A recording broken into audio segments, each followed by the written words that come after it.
Alright. Hello, everyone. Hello, Joshi, Keiru, Philosopher, Soup, Cat Cantaloupe, Chromatic Crow, and Sawyer Twitch. Thank you guys for the good luck. Also, hello, Gwaferlink, and thank you very much for the 11 months of Tier 1. Also, thank you for the Whispering good luck as well. Only one more month until Blue Badge. So thank you for the continued support. Also, thanks for the good luck Landcraig and Steve Burlrig? Burlrig. I don't know why my brain wanted to ignore the first R. Also, thanks for the good luck as well, Audio Killers in Cloverfield. Though, unfortunately, my sleep schedule is bad, and I only got 4 hours of sleep, so...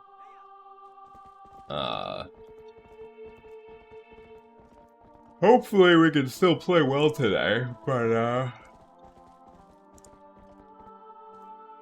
yeah, no guarantee of that, I guess.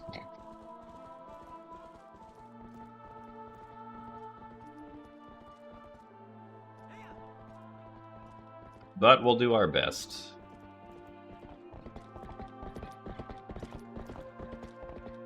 Hope that everyone is doing well today. So thanks for the good luck, Kabila Bob.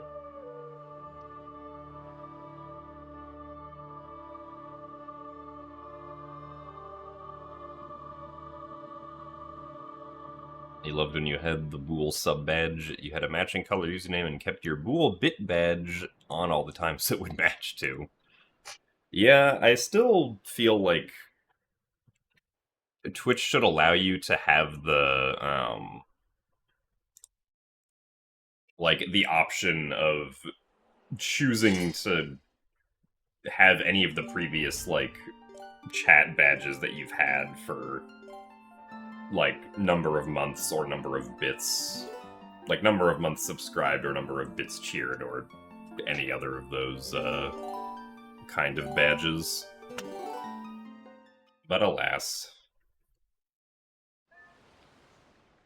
I did not have any caffeine, no.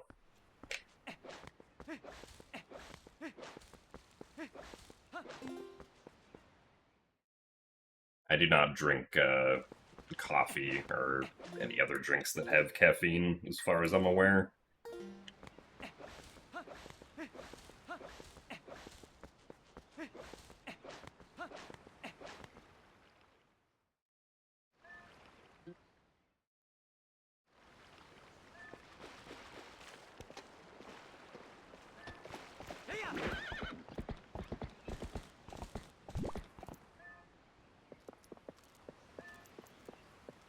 So, hello, Lou. Welcome to today's sleepy attempts. I think we turned Epona too far there. Oh, no, surprisingly not. That was weird. That did not look like how the gate clip normally looks like.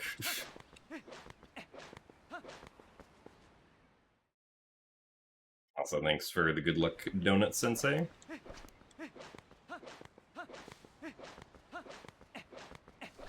Thanks for the good luck as well, Sparky Roar. It would be nice if you could wrong warp in Twilight Princess into Hyrule Castle. I mean, I guess maybe. It would depend on how you would achieve that wrong warp if it was possible. But what the heck? Oh, right. What happened?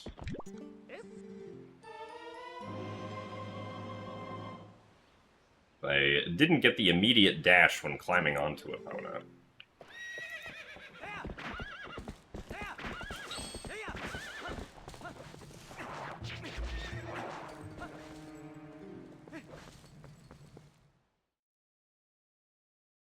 Thanks for the good luck, Strider Jiren.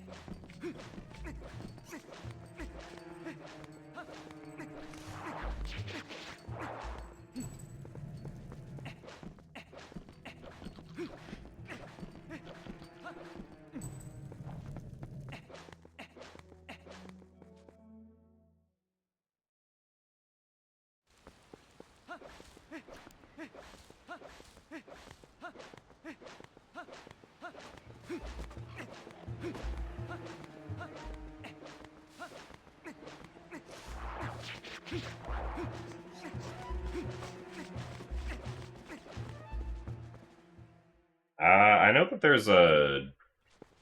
I don't know if it's really wrong warping, but,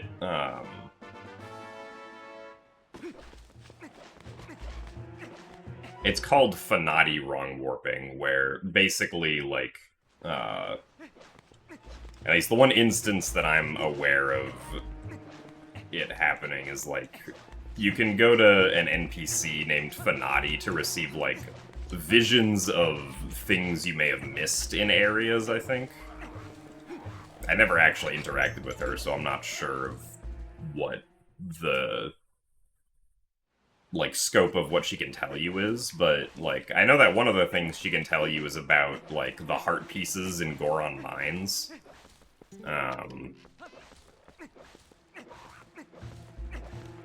Like, if you failed to pick them up, she can give you hints about them, and if you manage to talk to her while having Goron Mines Uku, then when you want to, like, see about those heart pieces, you'll essentially get teleported to Goron Mines, and then instead of getting, like, the vision about where the heart pieces are,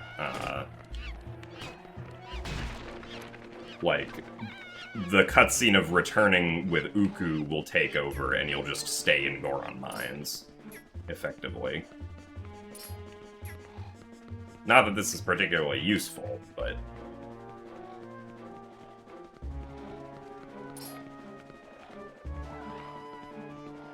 it is technically something you can do.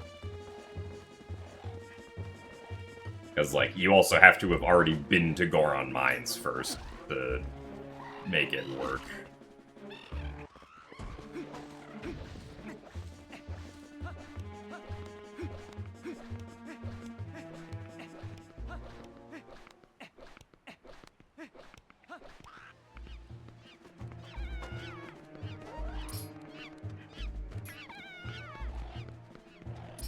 Oh, come on.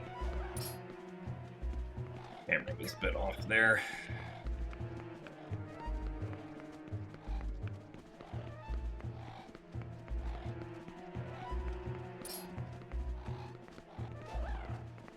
I am surprised we did not get hit there.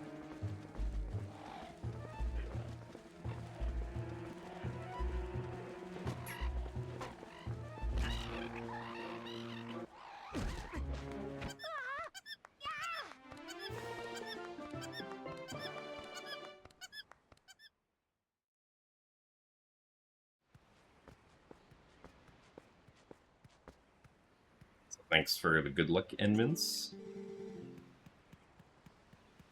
And yeah, if we were to wrong warp into Hyrule Castle, most likely we would still need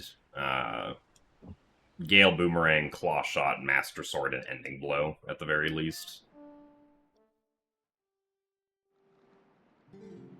It's, we need those items at minimum to get through Hyrule Castle.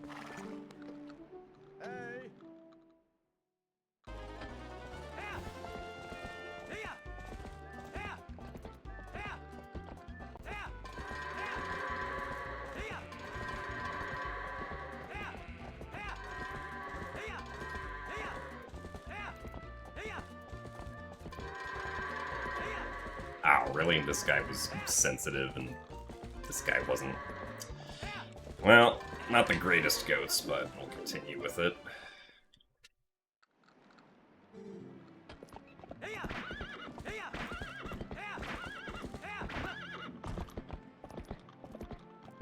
Also, hello, DF.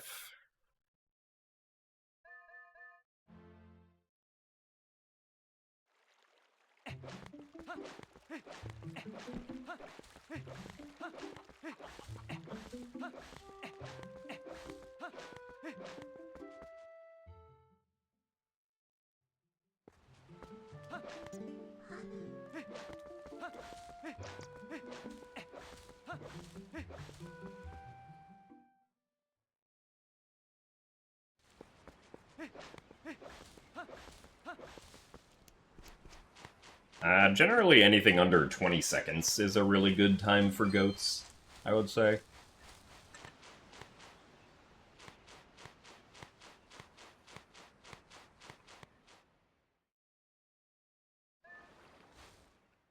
So, hello, Funkdoc. Am I gonna PB today? I don't know.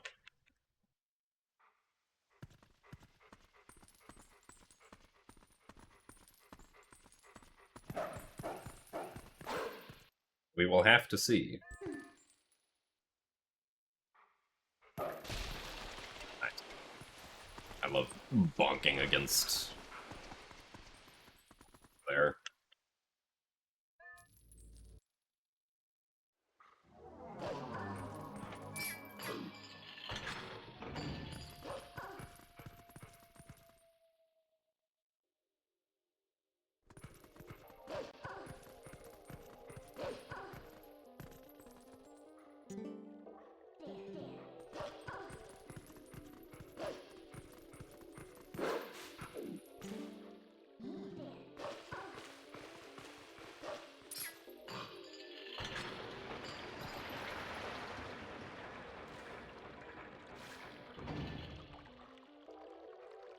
Thank you very much, McJowry, for the 30 months of Tier 1. Ouch, your back.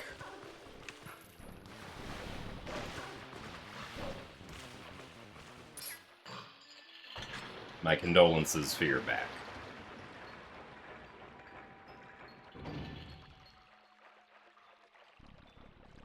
Thank you for the continued support. Despite the painful back.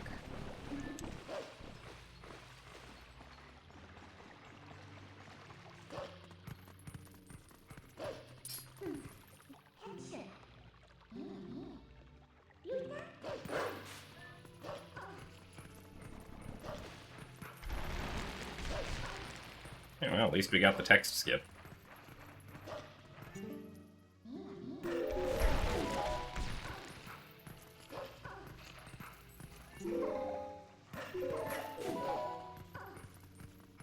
Yeah, because we missed Box Breaker, we're definitely not going to PB anymore. That was the sole deciding factor back there.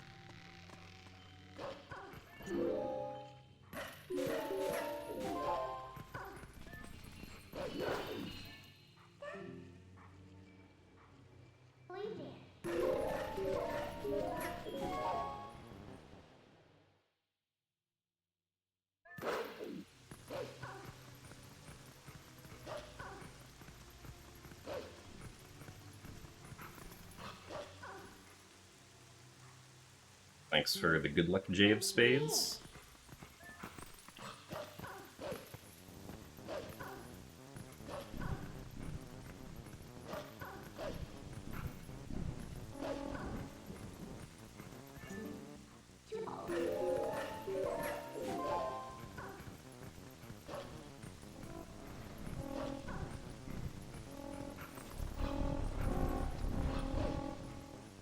I am surprised we didn't get hit there.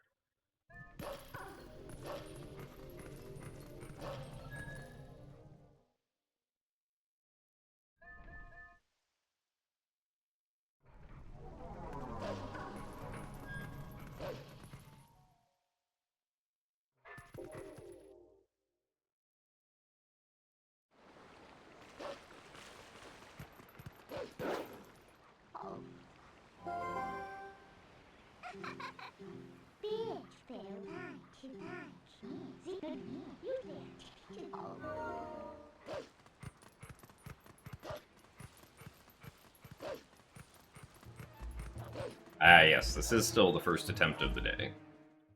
Unironically.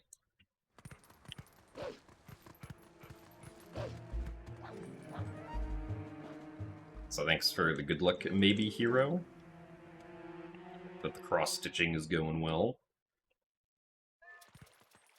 The segment of the run that we can theoretically save the most time on is the very last one, with the final boss gauntlet.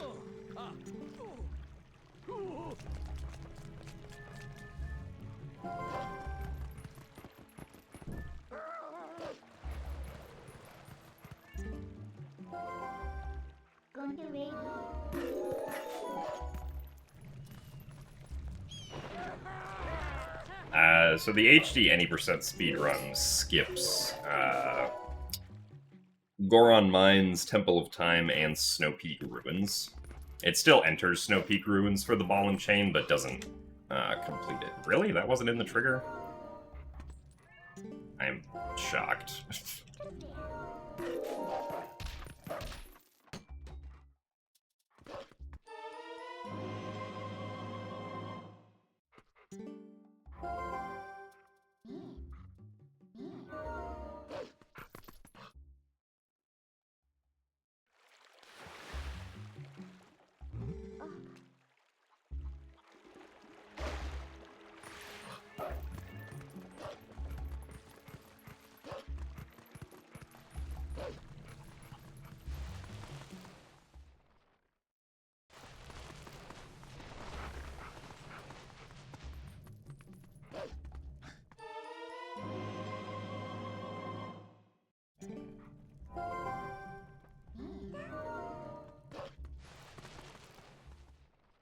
So thanks for the good luck, 0T and Sledgen.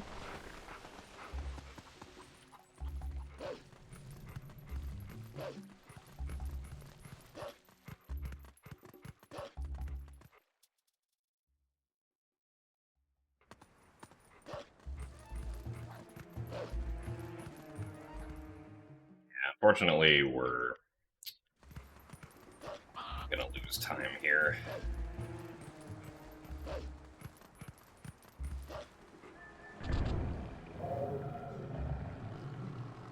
Both because of mediocre goats and a bunch of other things.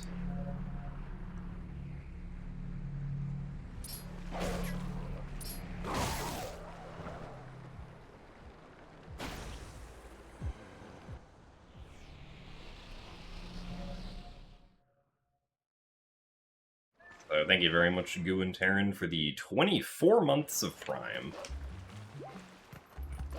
Congratulations on reaching the Rainbow Badge. Thank you very much for the good luck and the continued support.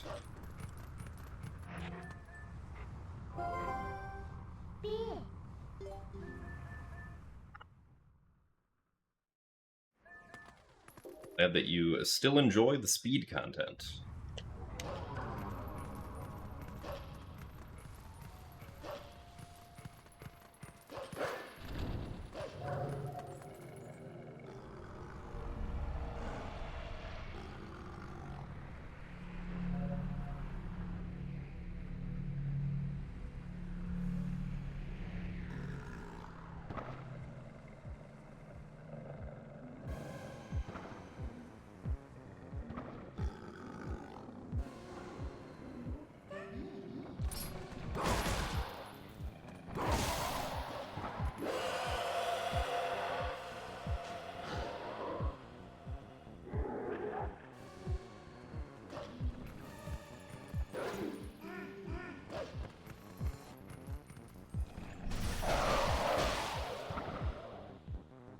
That is quite a lot of Twilight Princess, maybe hero.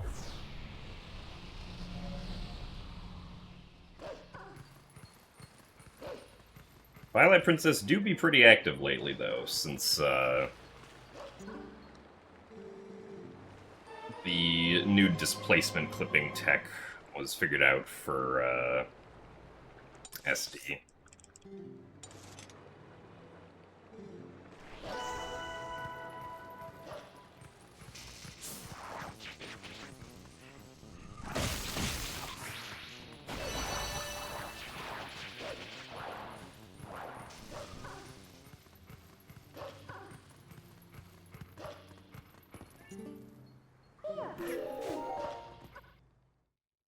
So thanks for the good luck as well, Rhapsody. You're also playing Twilight Princess right now. Oh my goodness. 2 whole people playing Twilight Princess. Can you imagine?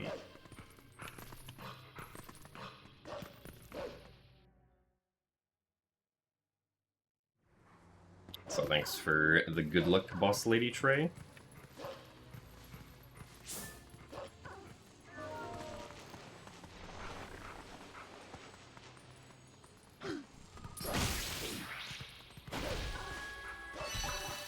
Come on. That was silly.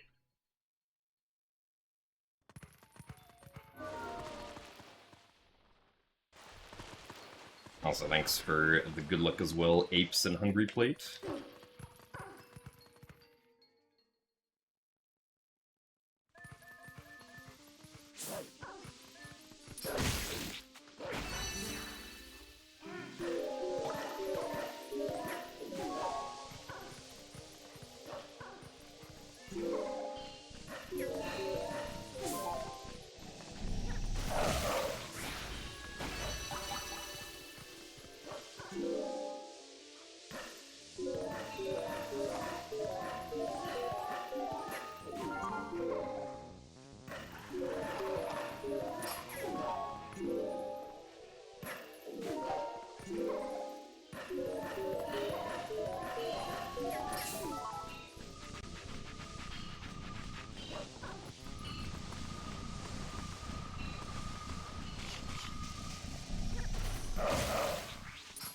No.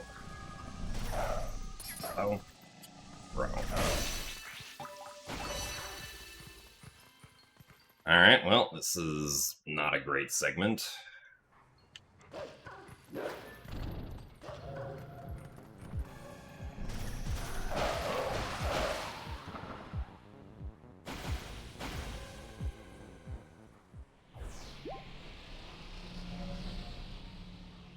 Thanks for the good luck, Makuya.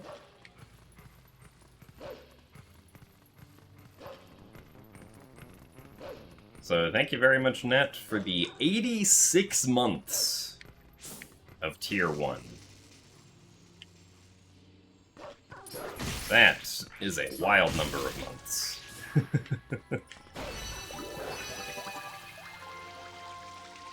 So thank you very much for the continued support and for the good luck. Or at least the 86% of good luck. Do appreciate you for being here.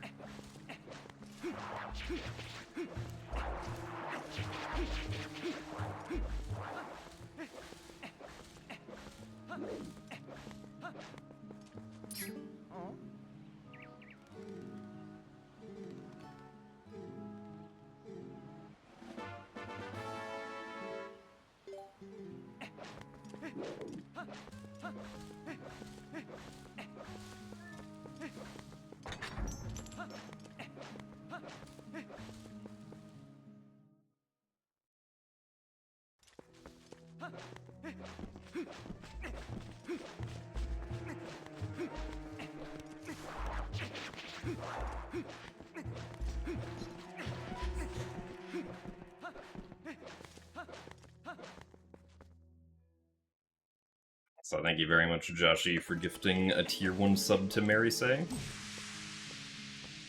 Sure, they definitely appreciate it. Also, thanks for the good luck, Fran, James, and Fino.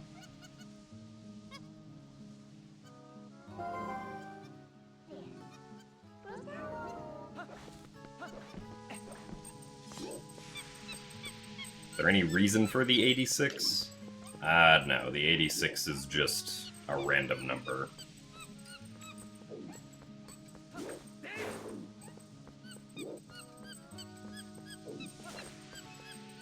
Dang, another blue rupee. Really? I thought the monkey would travel at least a little more before doing that.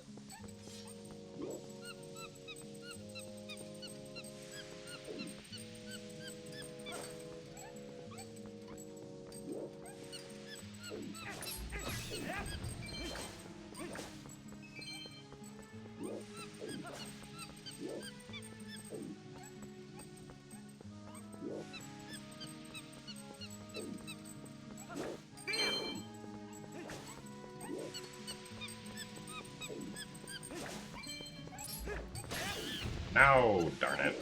Okay, well, that sucks.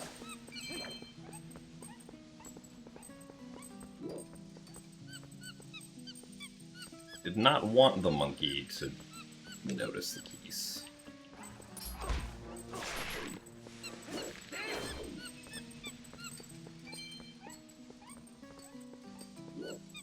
My brain to get an extra cycle.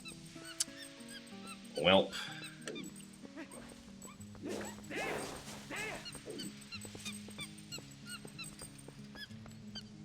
I guess it wasn't actually that bad. Still a relatively average monkey time.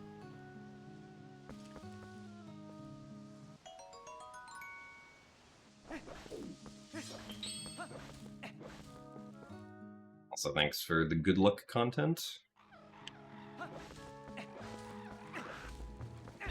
During my last stream, I did complete a run, but it was not a PB, unfortunately.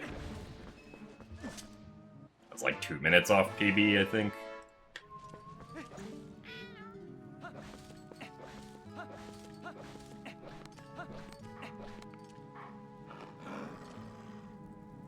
So thanks for the good luck, Miyaritari. Thanks for the good luck as well, Zirla? Jirla? Maybe one of those two pronunciations. So thanks for the good luck, Douglas.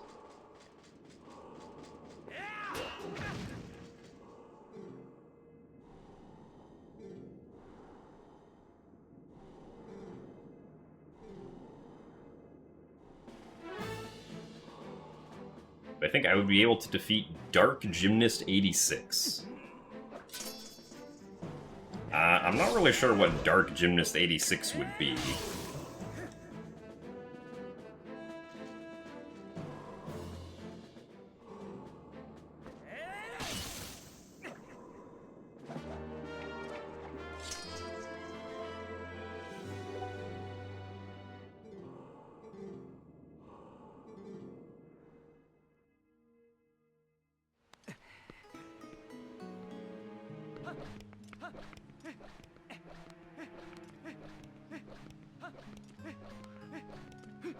I guess Dark Gymnast 86 might just be me when I don't turn the lights on.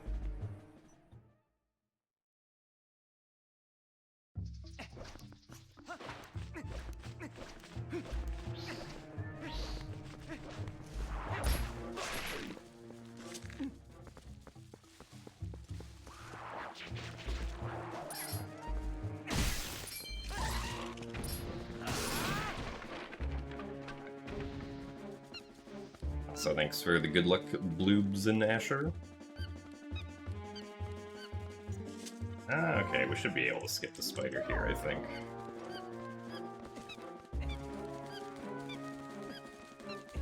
Yeah.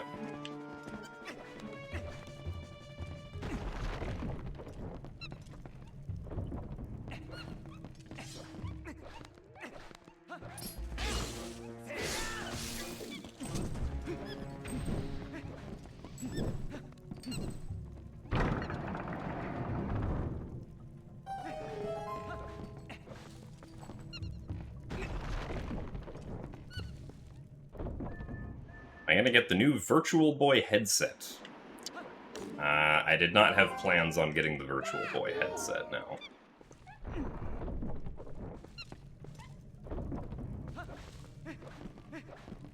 Dark Gymnast 86 only speedruns Zelda 2 The Adventure of Link. I mean, I guess that would make sense, huh?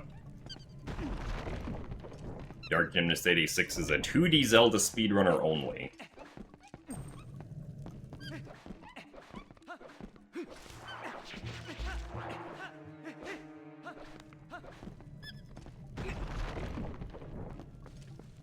Thanks for the good luck, Campy. Doing that at Heroes.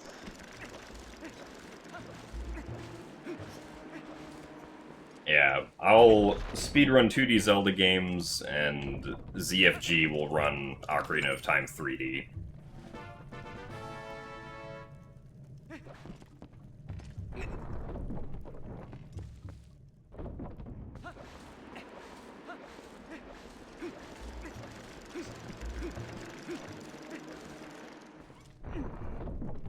friendly as RNG today?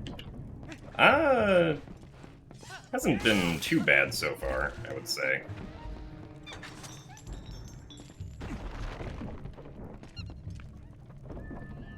I talked about the new Stallard tech 10 times yet today. I don't think so, but the new Stallard tech also doesn't apply. Nice. Also doesn't apply to HD because it's only for Stallard skip and not for fighting Stallard. Also, thank you very much, Bloobs, for the 10 months of Prime. Congrats on reaching double digits.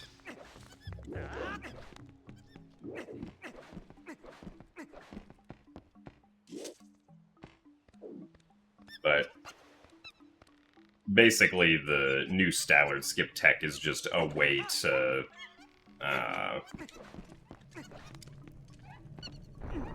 to do Stallard skip that, at least after the clawshot actor displacement, is not as precise. And at least in my opinion, is much easier. That basically involves, like, doing a displacement into the gate, and then from the displacement, clawshotting the Stall Trooper, which can get you fully through the gate, even if the Stall Trooper itself is not technically through the gate.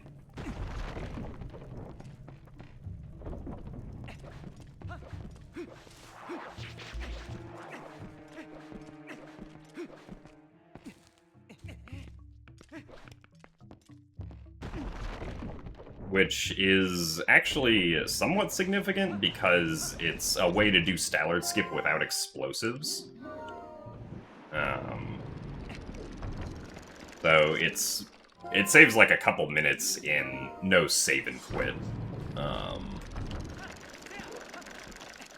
But it also means that, like, an any percent route for SD that gets Zora armor and skips bombs isn't a whole lot slower than a route that gets bombs. I think getting Zora armor and skipping bombs for any percent would only be like a minute and a half slower or something. Which, like, if that's the case, okay.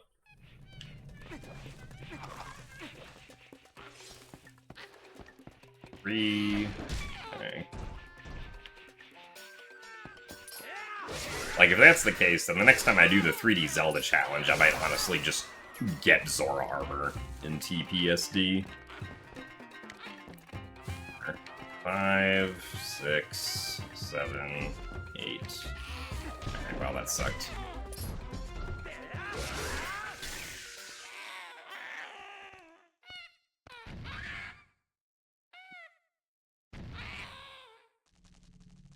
No, unfortunately not. I mean, 11 isn't, like, terrible, but it's not great either. It's on, like, the mediocre side of things. Also, thanks for the good luck, Cryptid.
So thanks for the good luck, Ben.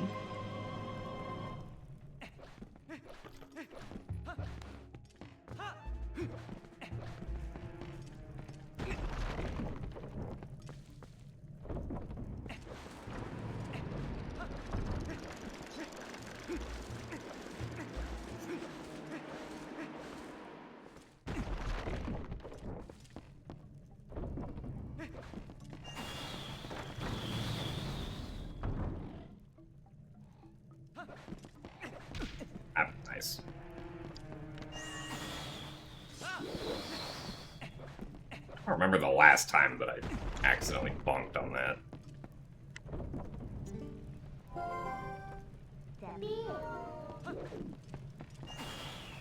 So the spinner gets Link halfway through the, like, Stallard gate, because it's the exact same thing as a regular displacement clip, except we don't have, like, a rupee to get through the gate like we do for the Poe Gate skip.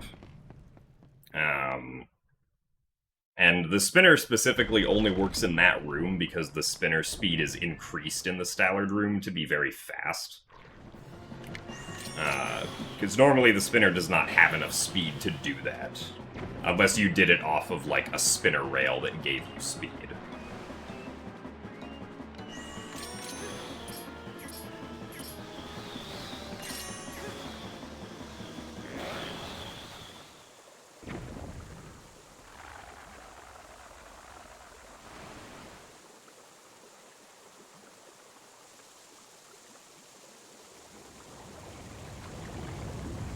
Thanks for the good luck, Nims. So it's not technically a reset counter. I mean, I guess it could be interpreted as one, but the numbers at the top of Live Split on the right side are the total number of completed runs over the total number of attempts, which... the attempt counter is basically how many times I've started my splits, so... you could also think of it as how many times I've reset plus one. Although I guess if you don't count completed runs as resets, you would subtract the number on the left, so... This category I've reset in 440 times.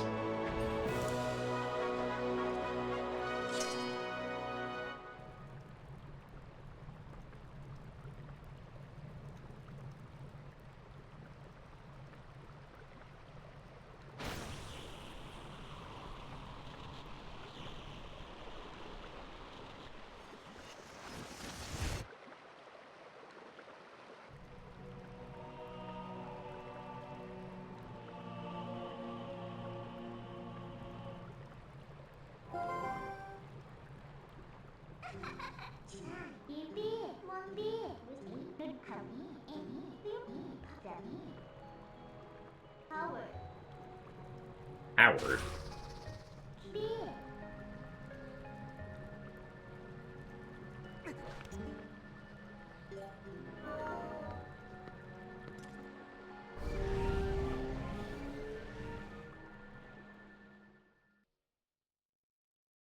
Are there any other places we're trying to incorporate displacement clipping but haven't gotten it to work yet? I guess technically the beginning of Sacred Grove, we did a lot of testing to see if it would be possible for Human Link to clip through the very first wall there. Unfortunately, it's not looking great as a possibility. Because nobody has successfully proven that a displacement there would work.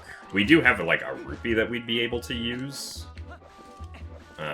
But getting the displacement is a hard part. Mostly because of the fact that there is a slope directly in front of the wall we're trying to clip through. So,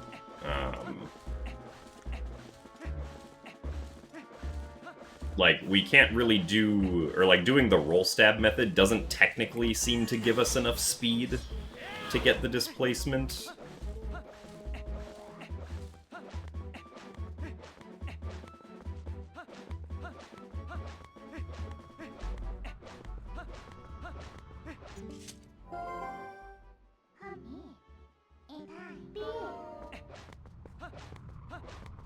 as the slope effectively, like, reduces our speed down to, like, 30 or something, which is not fast enough, or is not enough speed in a single frame for displacing Link into a wall.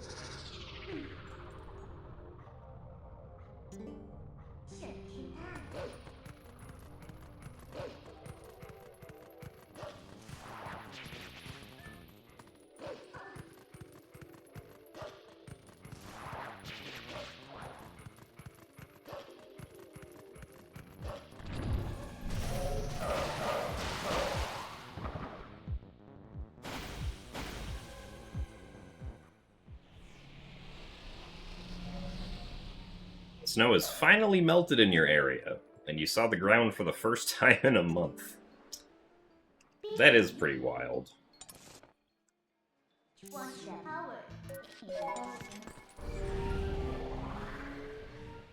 It doesn't really snow where I am, so this is not an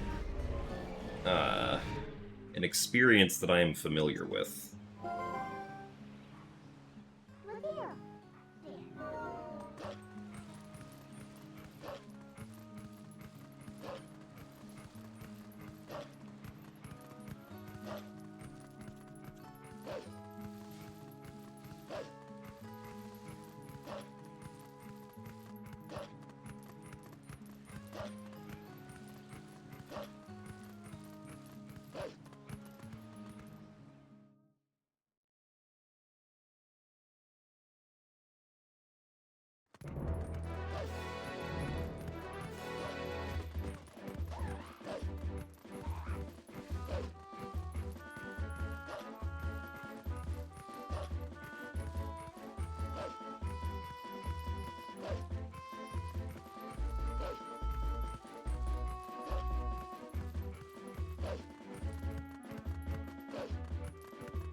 Second try.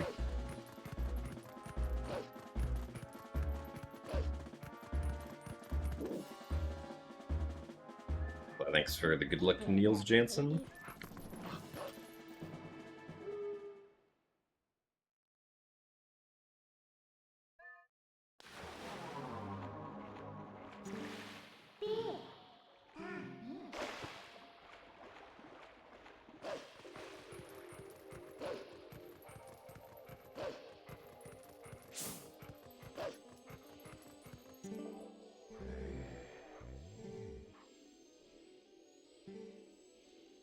Most of my big time save is in, like, the last hour of the run.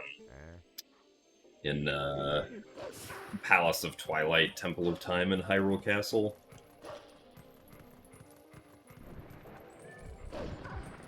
The only other segment aside from those that I can save, like, a lot of time on is Spinner. Ow.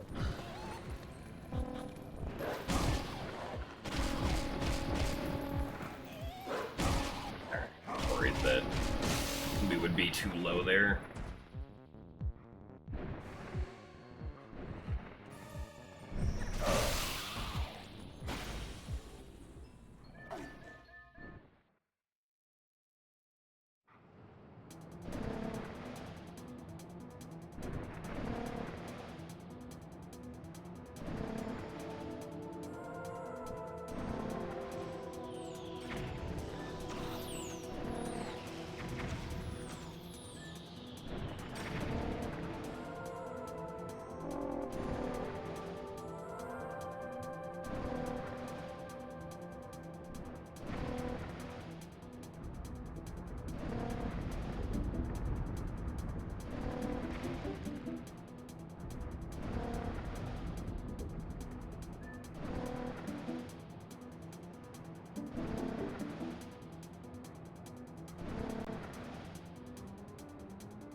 there a way to hit something out of bounds with the bird? I don't think there's anything you can hit out of bounds with the bird. Unless you're, like, very close to being in bounds again. Like, some of the scaffolding extends out of bounds. And whatnot.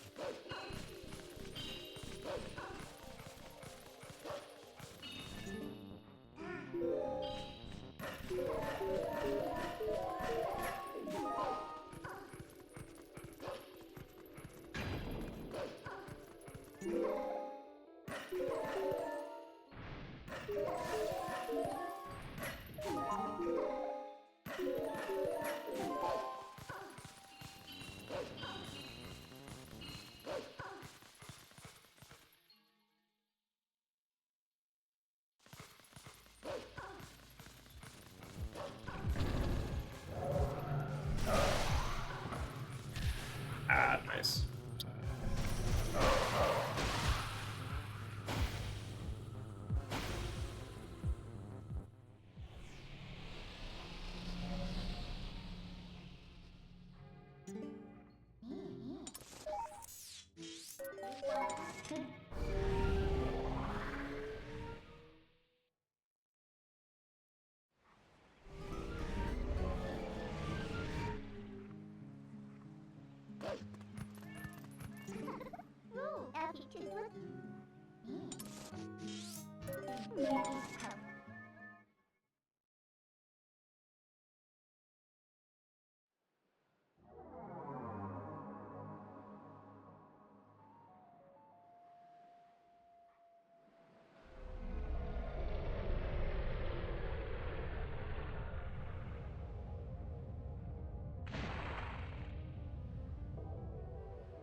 Still a sub 47 Elden vessel, I guess.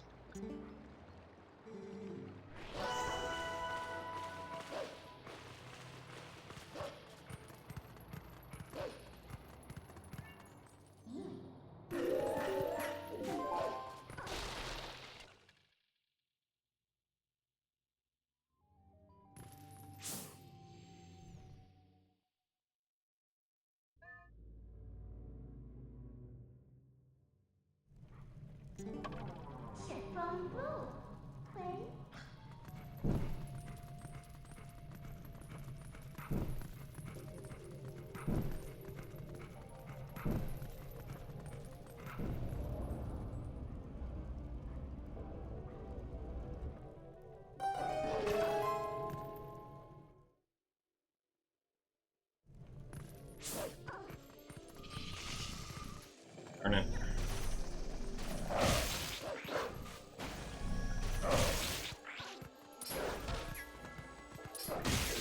Get back here. That was really slow. But I did not go far enough right. The bugs jumped down.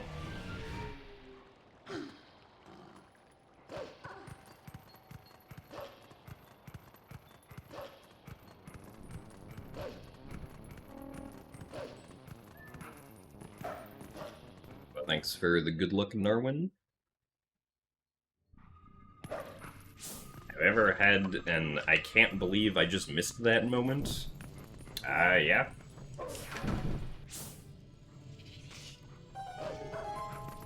There have been quite a few times in runs where, like, a trick fails and I don't know why it failed.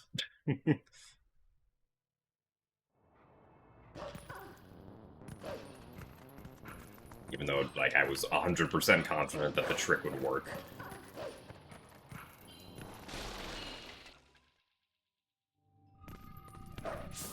Thanks for the good luck as well, Renesteiner.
I don't like that guy over here.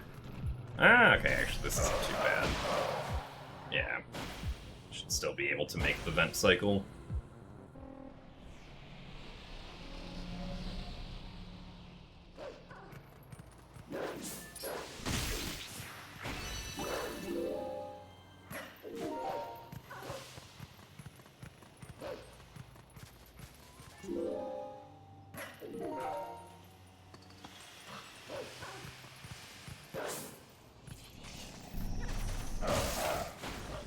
I knew.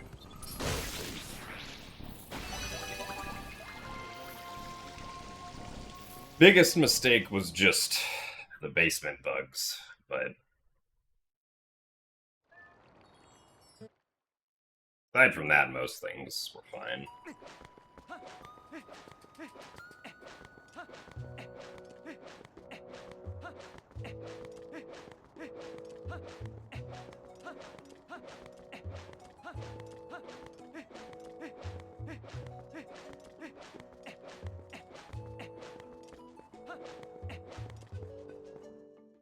It was the first speedrun I got world record in.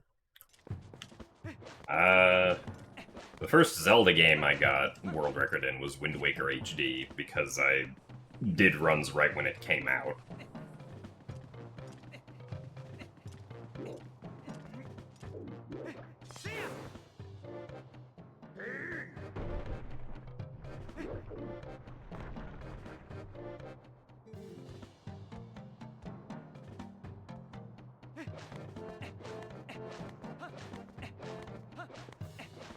I guess technically, if you want to count it, the first thing that I was technically had a record in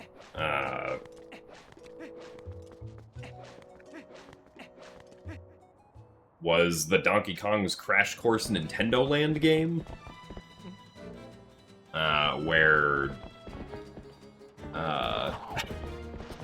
different people would, like, post their personal bests on Miiverse.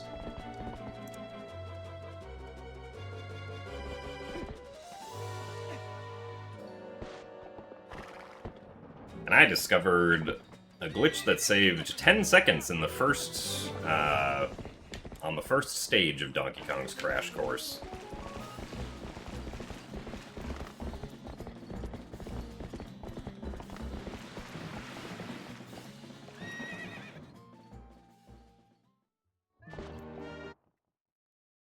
So thanks for the good luck deluxe, Lune.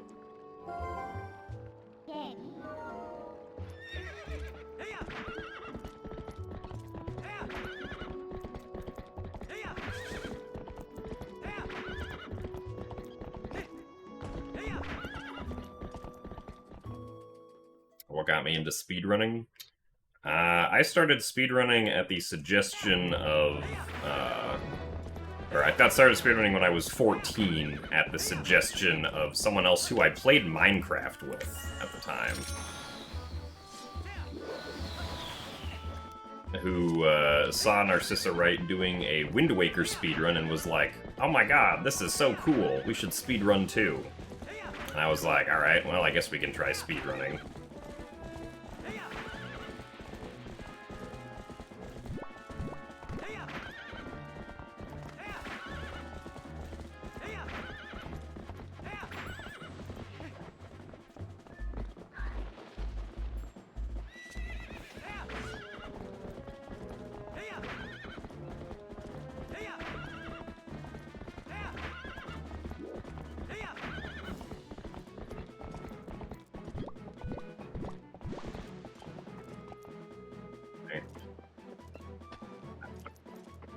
Fast.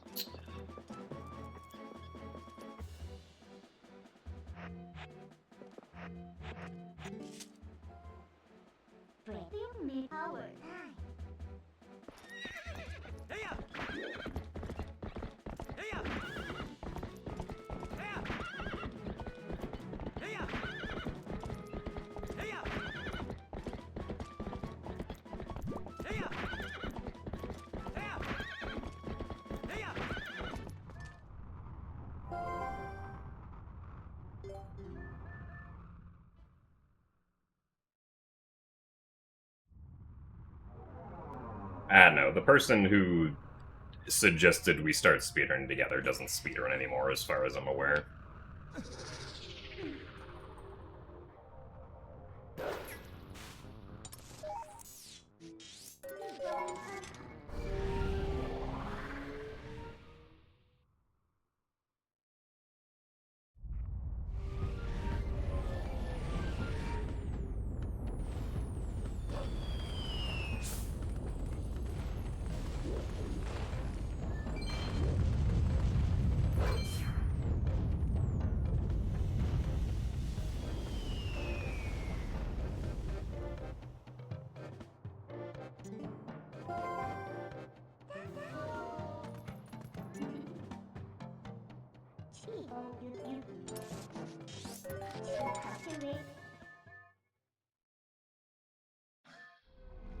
We got off and back on Epona on the Elden Bridge because we needed to de-aggro the Karkaroks that were following us.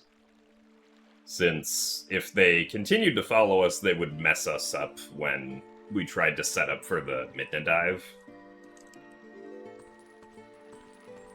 So, getting off and then waiting for them to start flying back, and then getting back on Epona ensures that they don't try to mess us up while we're doing the setup.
So thank you very much, Nims, for the Prime subscription.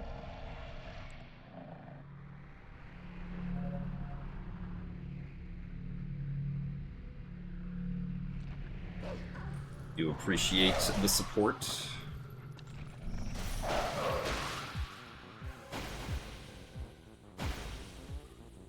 Well, it's just called, I guess technically it's called an Epona dive, because we're diving while we're on Epona.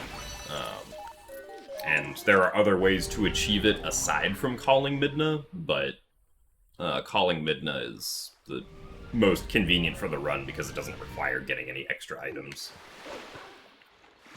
Because we used to do the dive by drinking, or by, like, using bottle contents after we would walk off the ledge with Epona. But that required going out of our way to get a bottle, which we don't have to do if we just use Midna.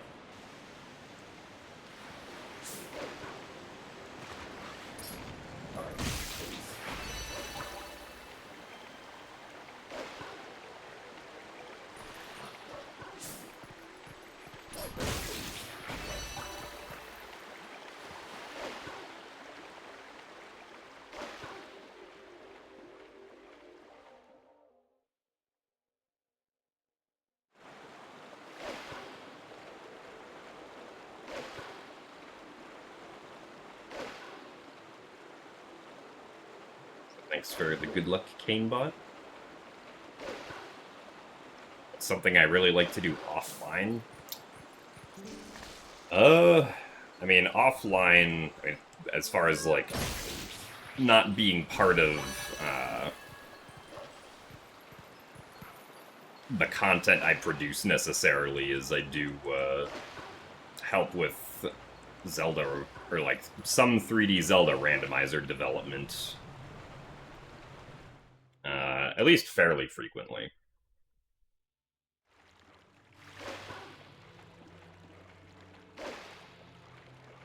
I also enjoy watching people play Outer Wilds. I have watched way too many people play Outer Wilds. Which Zelda game is the best for speedrunning? That's gonna depend on who you ask. Personally, I like Wind Waker HD the best, but everyone's opinion is gonna differ.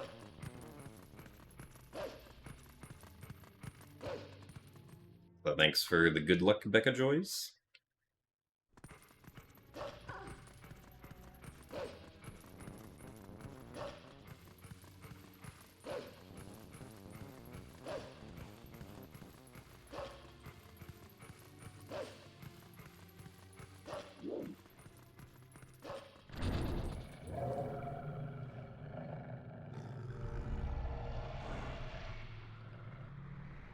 And thanks for the good luck as well, Jesmandu.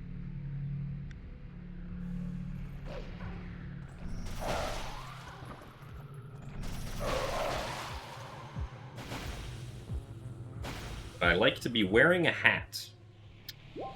I'd say I'm generally pretty neutral on wearing hats. Thank you for the good luck as well, Pippi.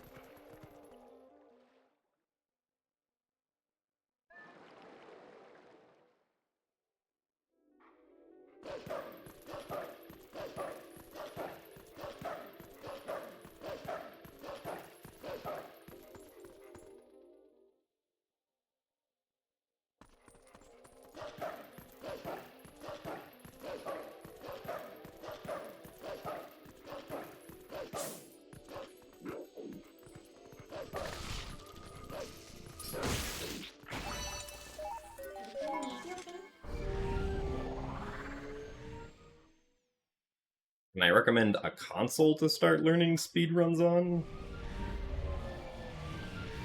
I mean, the console that probably has the most options for runs to learn would be, like, a Switch 2, because of the NSO library behind it. But it is only if you have an NSO subscription.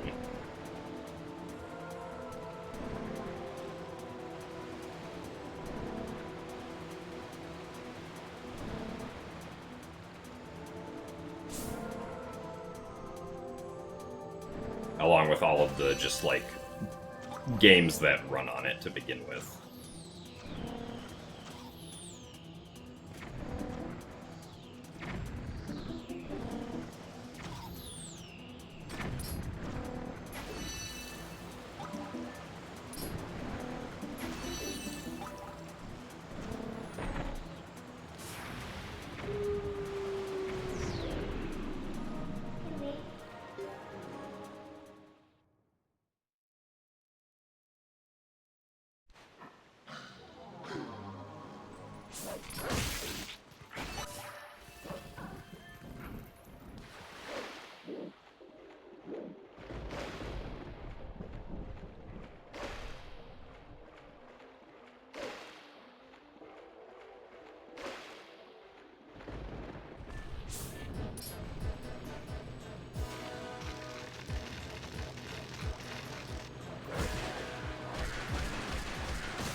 So thank you very much, Pixelbaum, for the 15 months of Tier 1. Thank you very much for the good luck as well.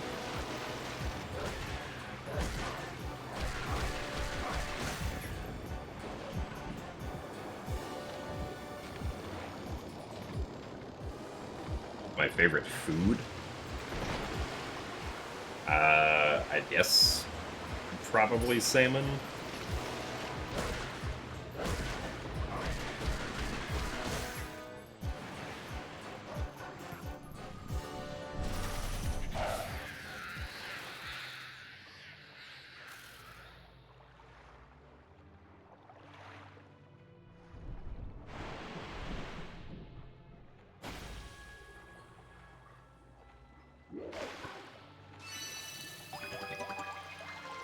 Ah, apparently we got a best there.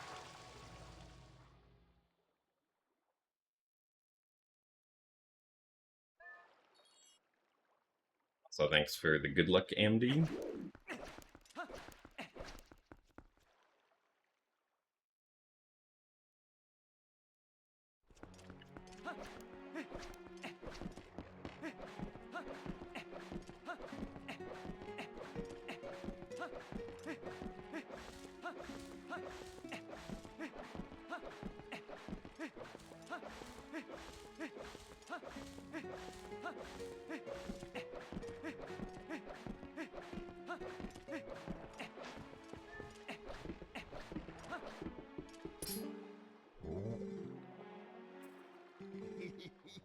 Zelda game, in my opinion, has the best soundtrack. Honestly, I don't know. A lot of them, they pretty much all have good soundtracks.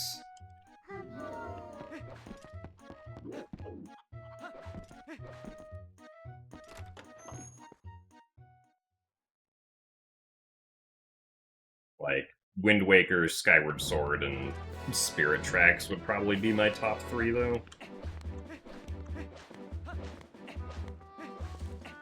For best soundtrack.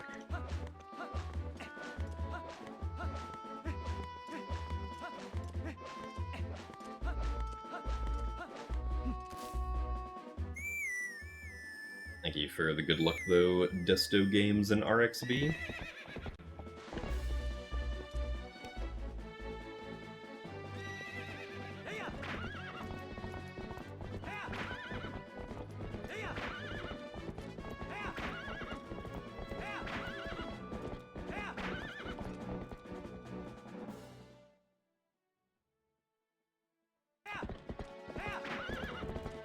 They all have the best soundtrack.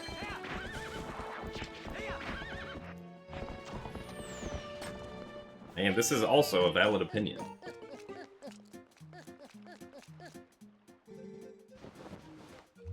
Thanks for the good luck, Dat Boy Chuckles. You think OOT has the most iconic soundtrack, but it doesn't have Midda's Lament.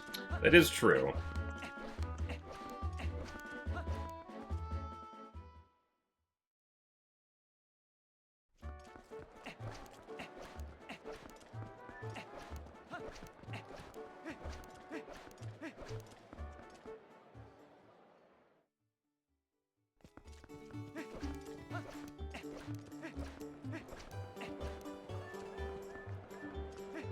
And I'm doing any Skyward Sword runs soon. My plan after being done with Twilight Princess was to do Skyward Sword again, but new stuff keeps being found for Twilight Princess, so I keep playing Twilight Princess.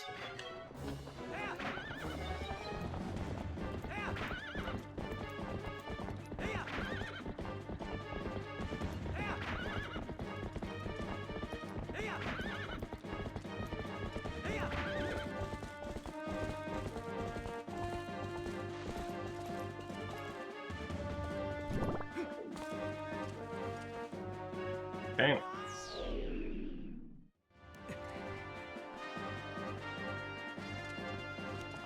Yeah, Breath of the Wild and Tears of the Kingdom are kind of lacking in the music department.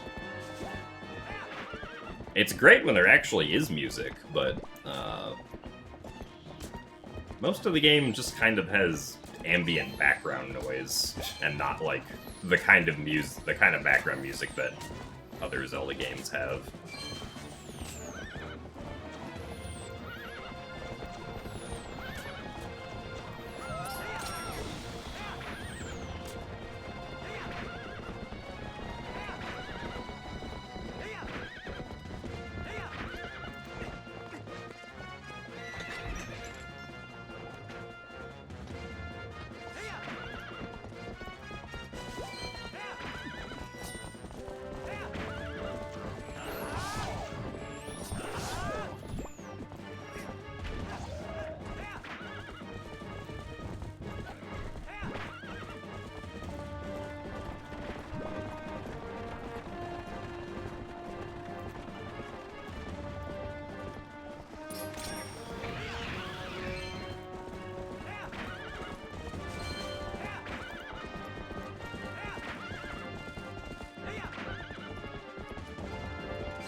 There isn't something like Hyrule Field with those open world games because everything is Hyrule Field, so that's why they can't spam just one soundtrack.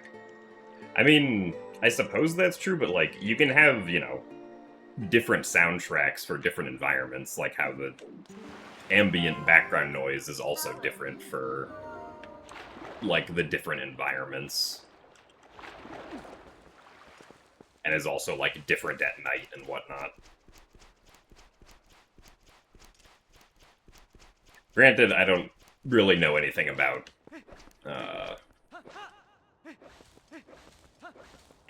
like, making music and whether or not, like, doing music like that would be viable, so maybe I'm just wrong, but that's at least where my mind goes.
The last Skyward Sword randomizer race that I did was...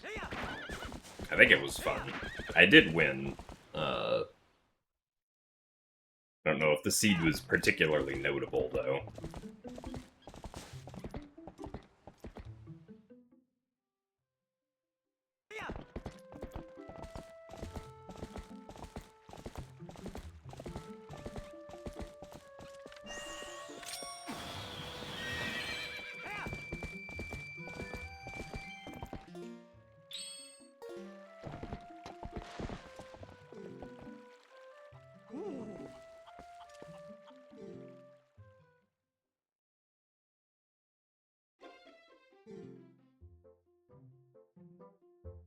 Thanks for the good luck click me.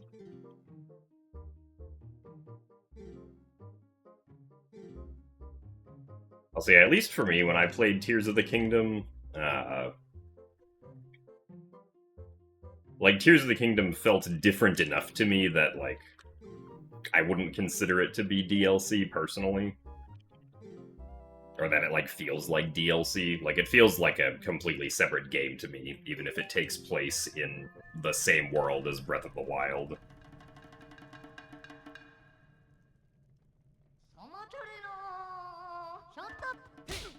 Alright, Bo decided to do nothing. What are my top 3 favorite Zelda characters?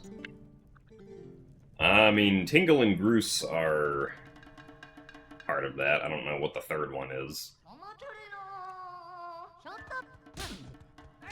Apparently Bo right now, because Bo just gave me perfect RNG, so we'll go with Tingle, Groose, and Bo.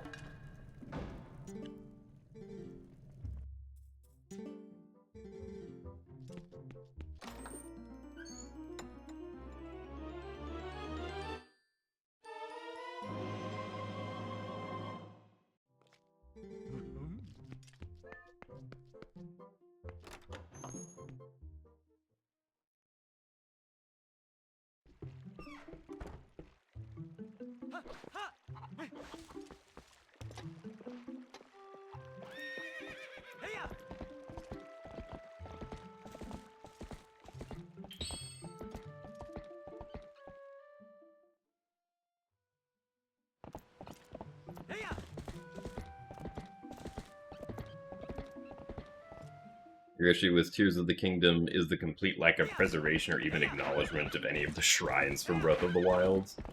I mean, that's fair, yeah. Those all just gone.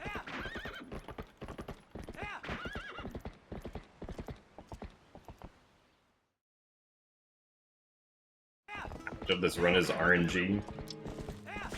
I mean, technically most of it isn't, but there is a fair bit of RNG that happens, or that we have to go through in this run.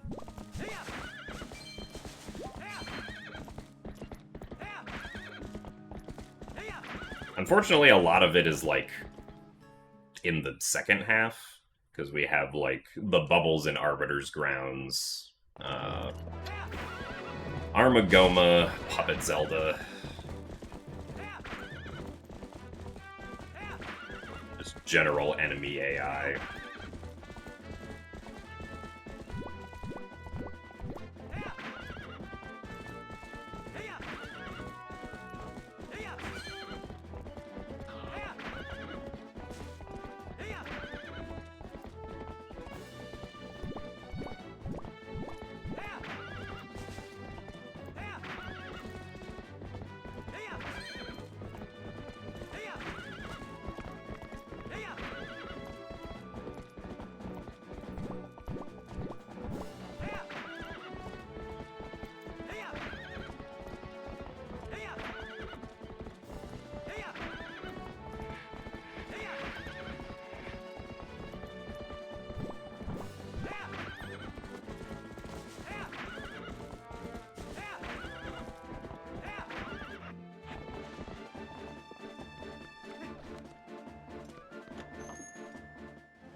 I think the live-action Zelda movie coming out in 2027 will suck.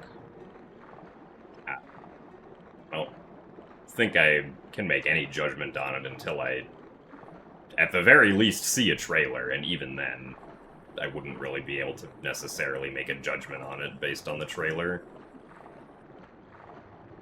I think it is possible that it could be either, you know, or it could range anywhere from really good to really bad.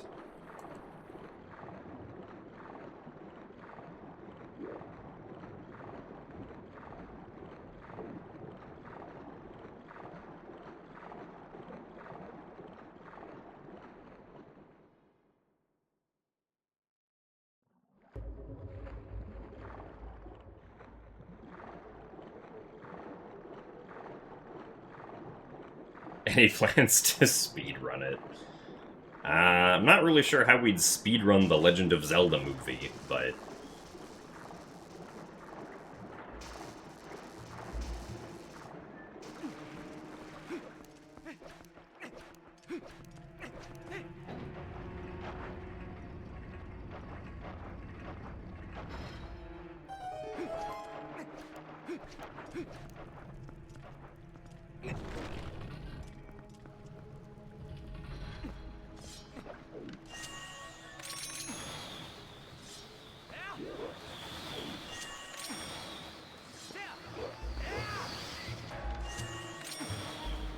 Really?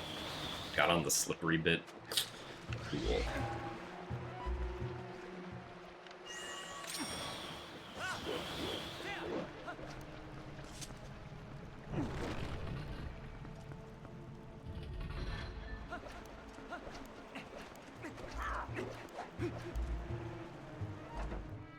How do you speedrun your taxes? I don't know if you want to speedrun your taxes. I mean, you can try, I guess.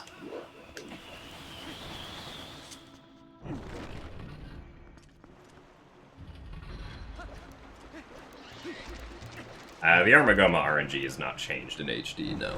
Or at least it doesn't feel like it is. I'd be very surprised if that was changed for some reason.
be a little slow, but thankfully it wasn't. Thanks for the good luck, Killer King.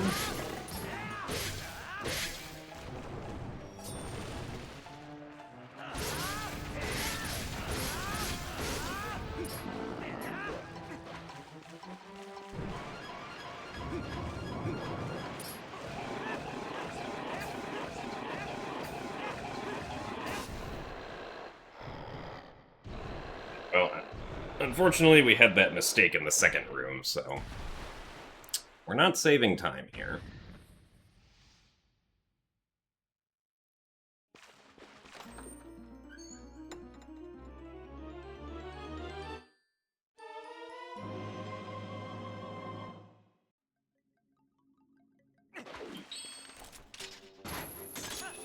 Every time we get to this fight, your son says, "A big frog." I mean, it is a big frog, that is true. He's not wrong. My favorite boss in Twilight Princess is Blizzetta, because playing ping pong is fun. That is unfortunate. I don't remember the last time I failed that.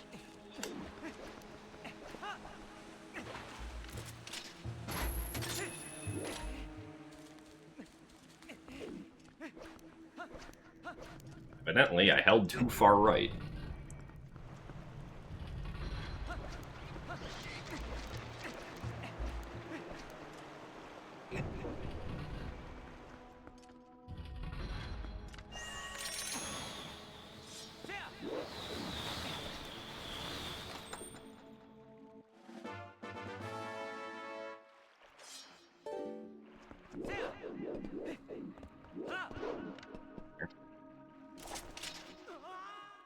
Well, we are also losing time here.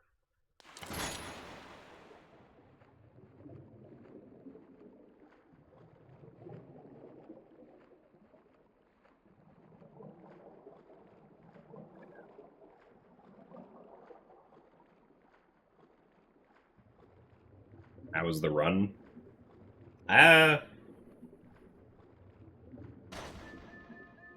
Kinda okay, I guess.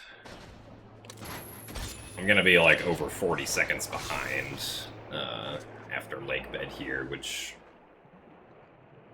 like, the beginning of my PB is really good, so being behind for the first, like, 2 hours is somewhat expected, even with, like, a good run. But some of the mistakes have felt kind of silly. No, unfortunately the displacement clipping technique does not work in HD. Oh, no displacement clips here.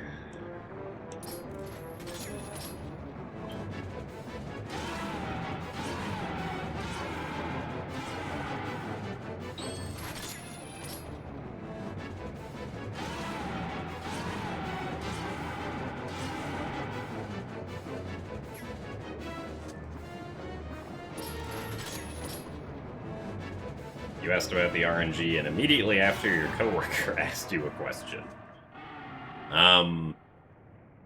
See, if it was about how much RNG the run is, like, technically only a very small portion of the run is, like, RNG, but,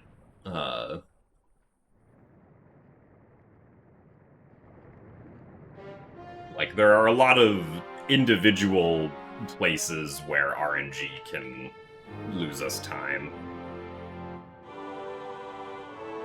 And unfortunately, the biggest one is at, like, the end of the run with Puppet Zelda.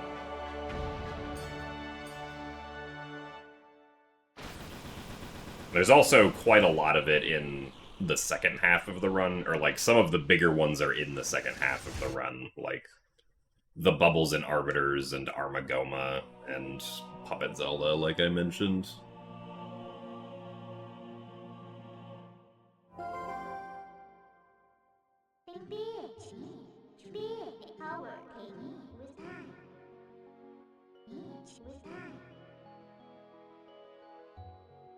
But then we also have, like, the goats, Ook, and Bo, which are closer to the start of the run. So really there's just RNG spread out through, like, you know, from the beginning of the run to the end in various places. Still sub 130 lake bed, I suppose.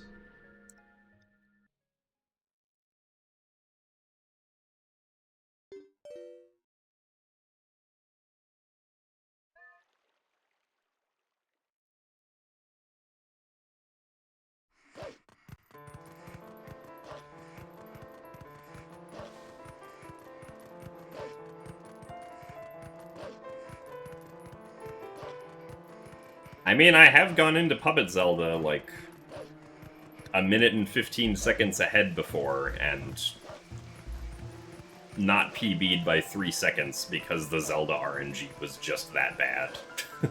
So, it's happened. At least a few times.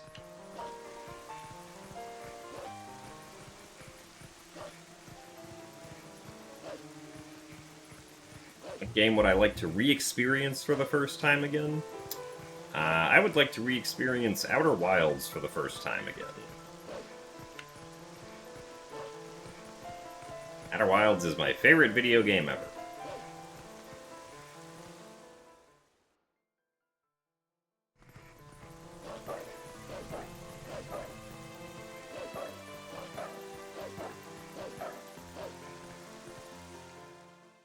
So thanks for the good luck, Chris Winnix.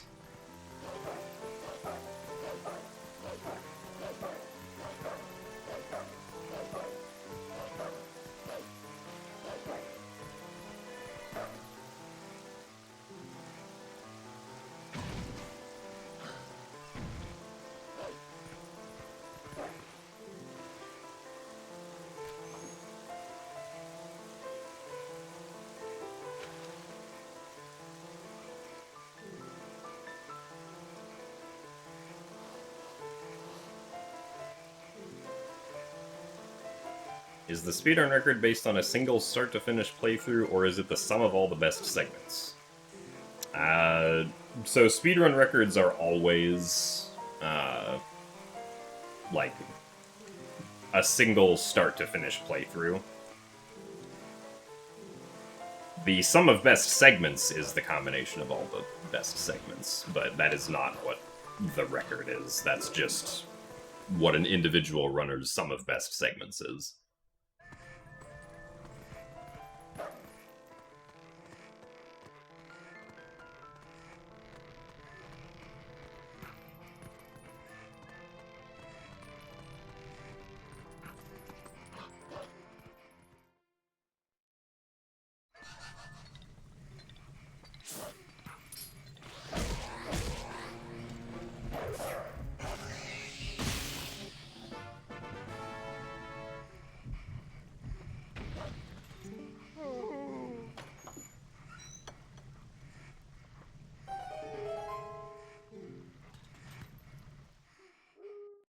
Cats or dogs?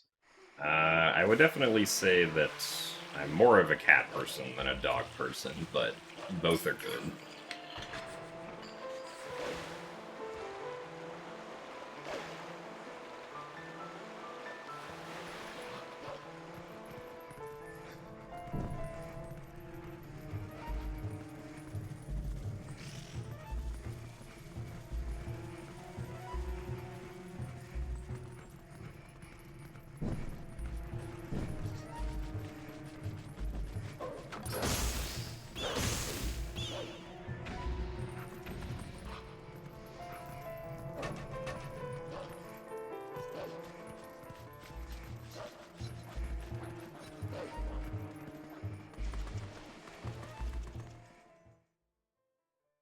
So thanks for the good luck VVG covers.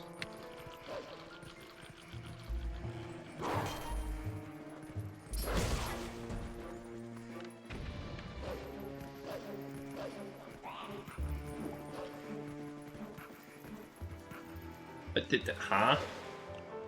Use me?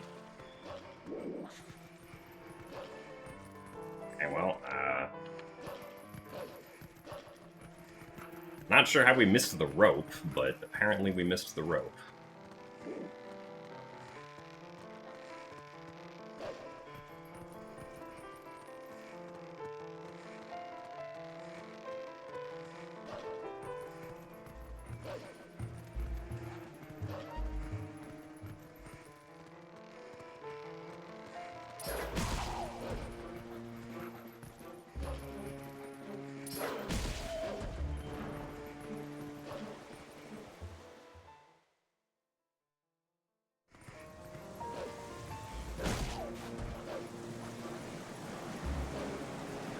Well, yeah, so the sum of best listing, like, on LiveSplit is basically just kind of a...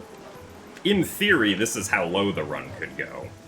It's not, like, reasonable to get a run that's that good, because, like, it's impossible to play your best for every single segment, generally.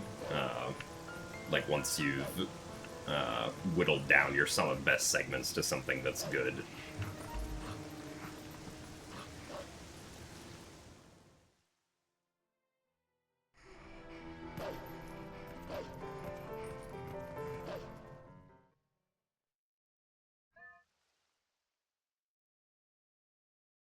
So, like, currently, my sum of best segments is about 6 minutes faster than,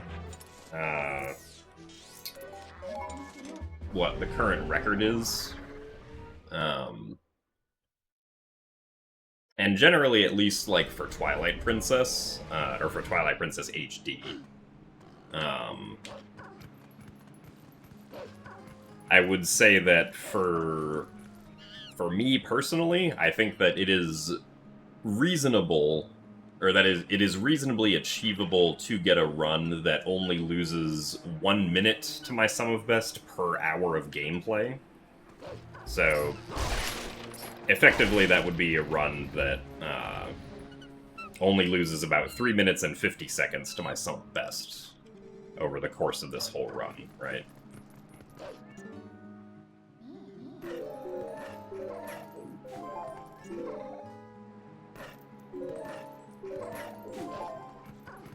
Now, as far as this individual run goes, I'm a bit behind that pace. I've lost about 1 minute and 45 seconds-ish to my sum of best, and we're only 1 hour and 37 minutes into the run.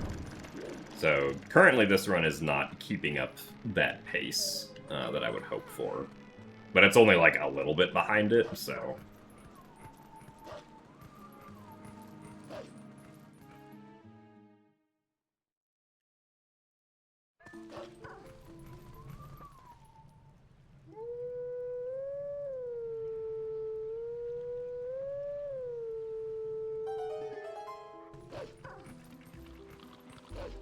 Because generally, as I'm going through a run, like, whether or not I think the run is good is, or, like, can be generally seen by how much time have I lost to my sum of best over the course of the run so far. Because, the less time I've lost to my sum of best, generally that means, you know, the better that I've played, or the less mistakes that I've made.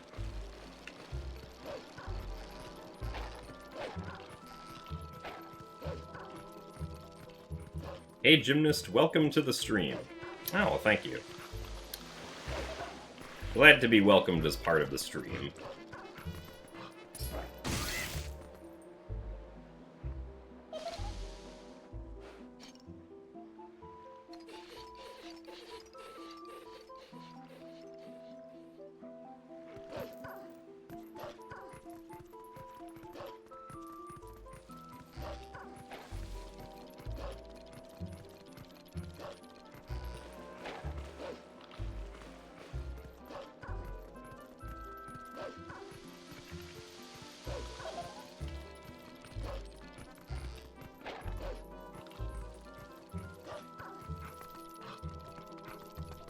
Skull Kid in this part of the game creeped you out when you first played Twilight Princess 19 years ago?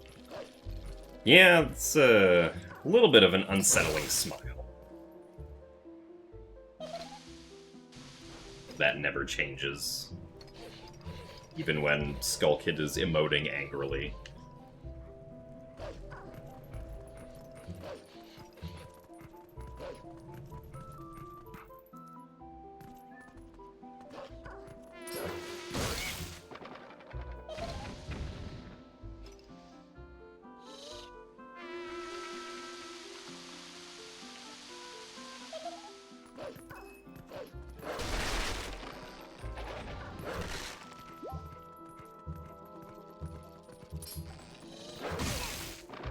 There's a rupee that dropped somewhere, but I don't know where it was, because I didn't see it.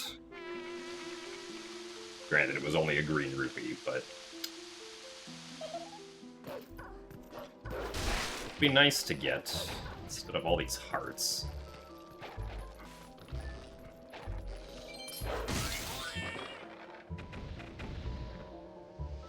We're also going to lose time here as well, because I accidentally fell in the tower.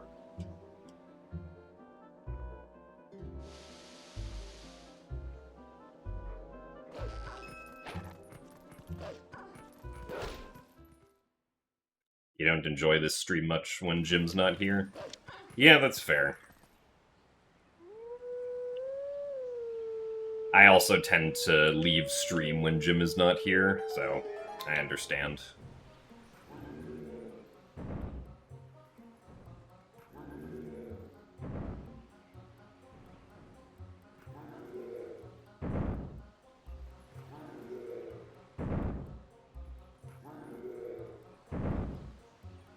When you first played TP, you thought it was trying too hard to emulate Ocarina of Time. But as time went on, you grew to appreciate it. I mean, yeah, that's fair. It does take quite a bit from Ocarina of Time. But I think it adds enough, like quite enough new, unique things to itself that make it different enough.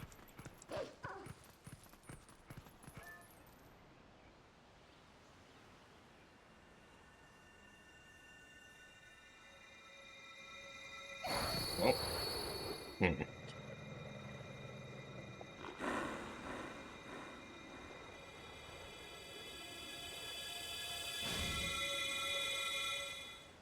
Talking about the other day how one time my chair broke on stream, and I think one of the screws just came loose again. So. Which one was it?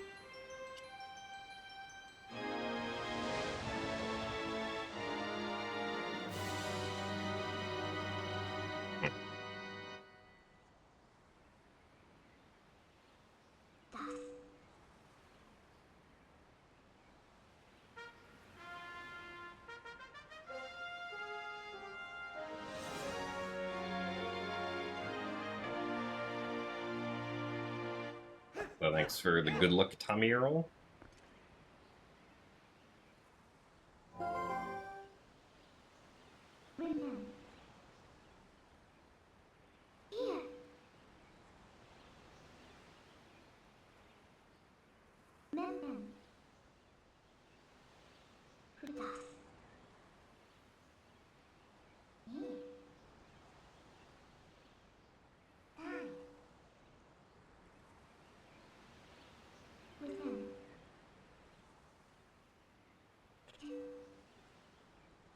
Yeah, I mean, this chair, like, this isn't a bad chair, but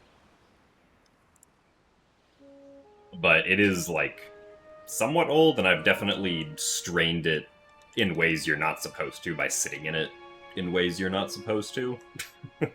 So...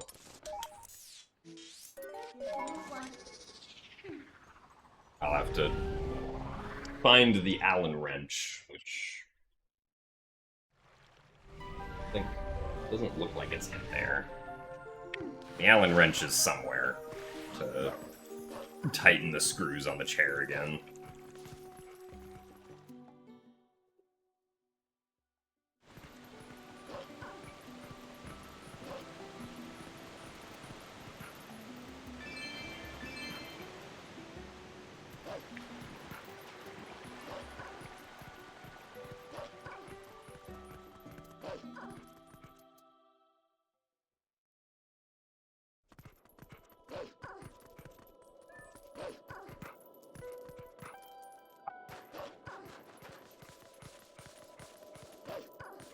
A badly timed jump.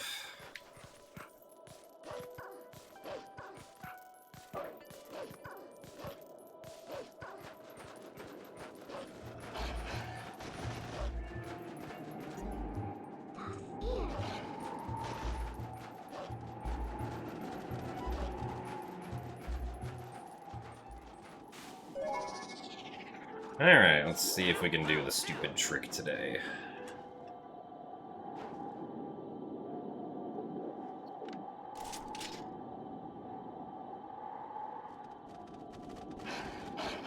Well, it'd be nice if we got an opportunity to do the trick.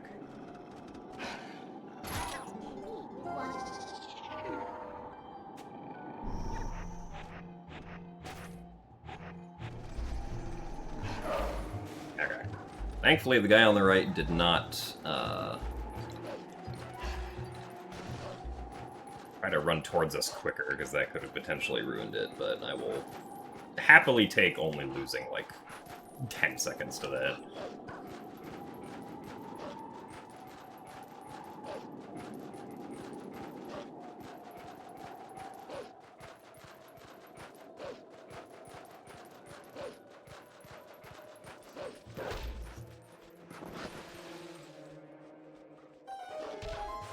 Nice.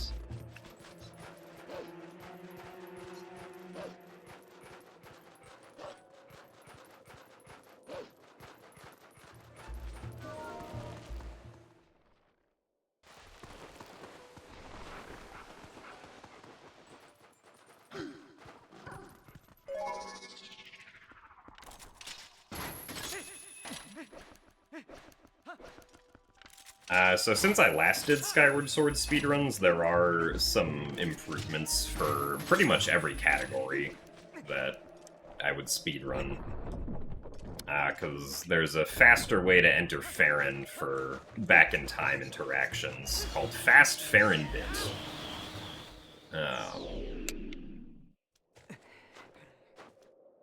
That none of my PBs do.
Darn it. That sucks. Why am I so bad at that lately? Well, that's 20 more seconds gone, fortunately.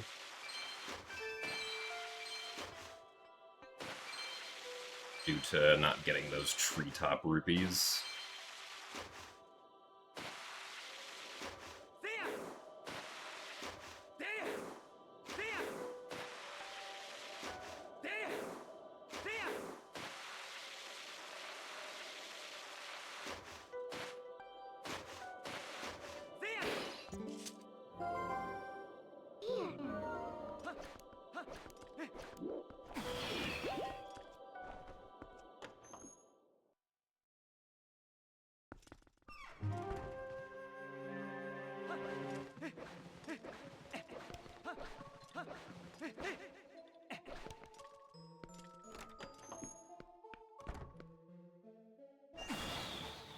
Bedtime for you?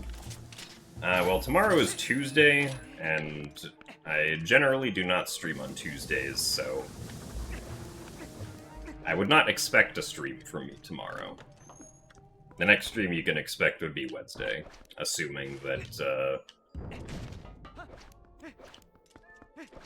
I get enough sleep.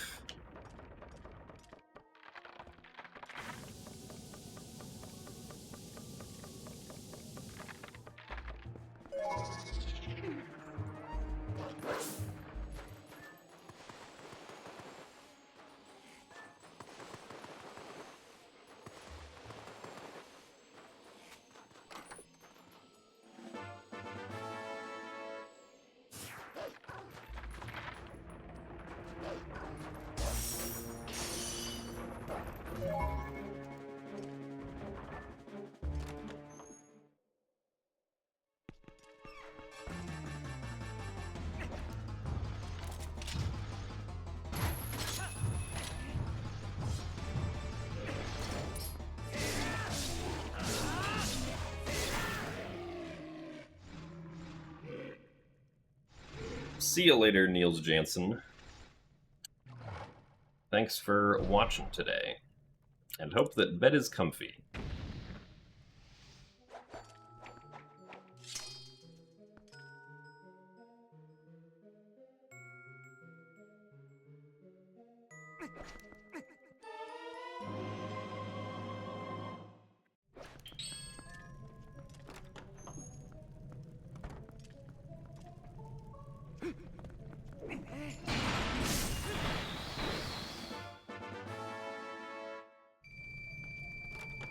Well, thanks for the good luck, Darkness Mist.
Green Rupee.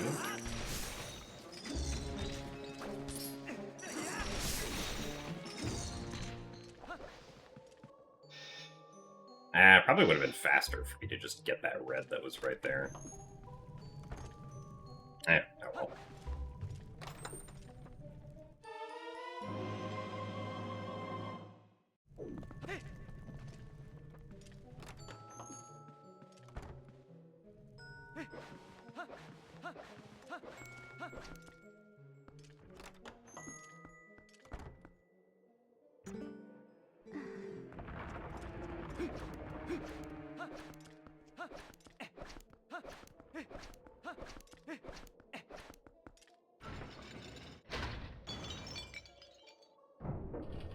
Yes, we did finally get early Snow Peak.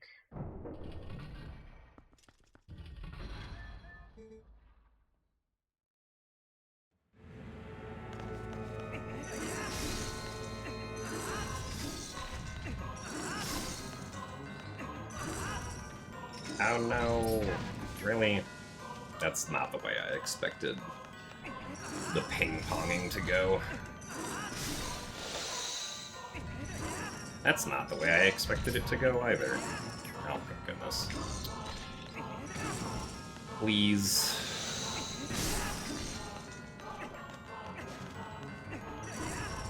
Are you kidding me? What? Link, can we turn? Alright, well, that was really bad, unfortunately.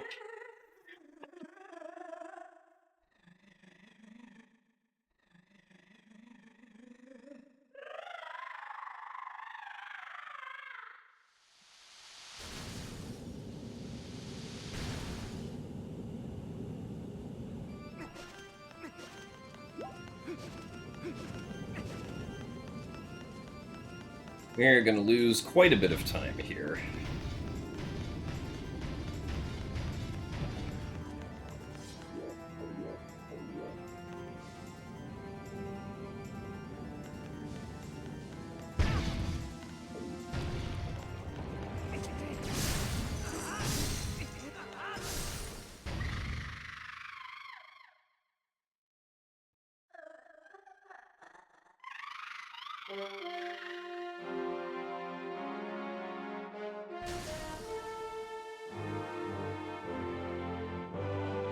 This is the first run of the day, yes.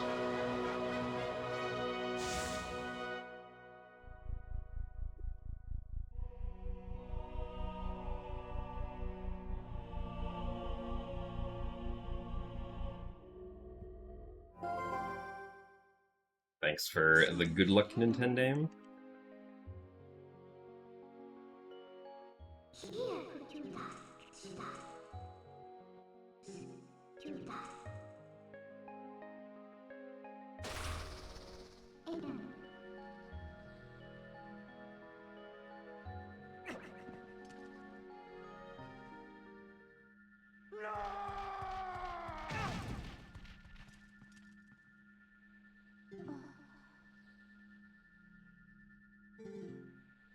We have not done Goron Mines yet, no. Look into eyes of Yeto. Their true beauty.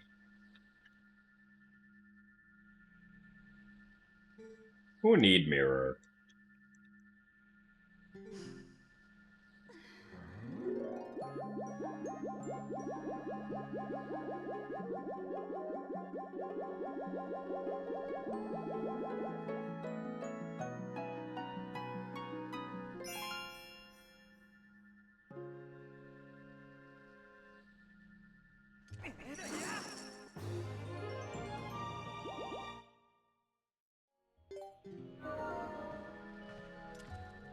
So thanks for the good luck comics.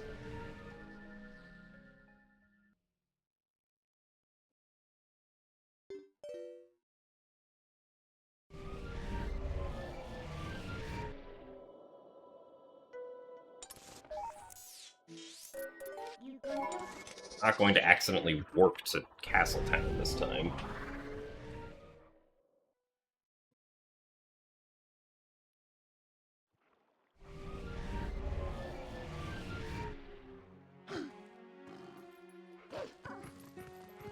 You can indeed pick up collectibles with the ball and chain.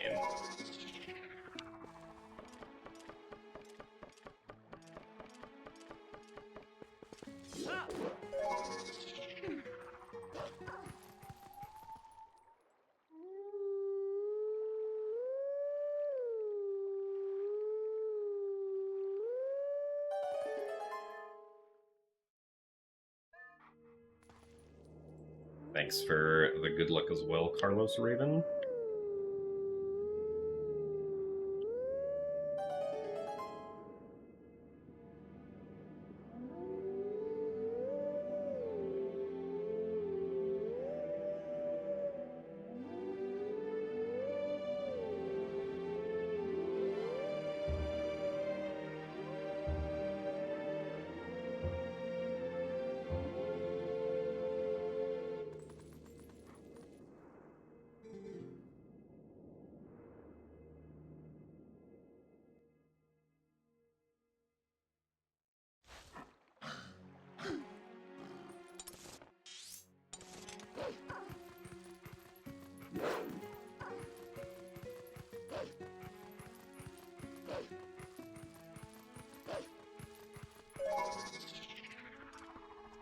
Yeah, so Ending Blow is the only required hidden skill, but we get Shield Bash because it allows us to do Pogate Skip in HD. It's currently the only consistent method we have of crossing the out-of-bounds quicksand is with Shield Bash.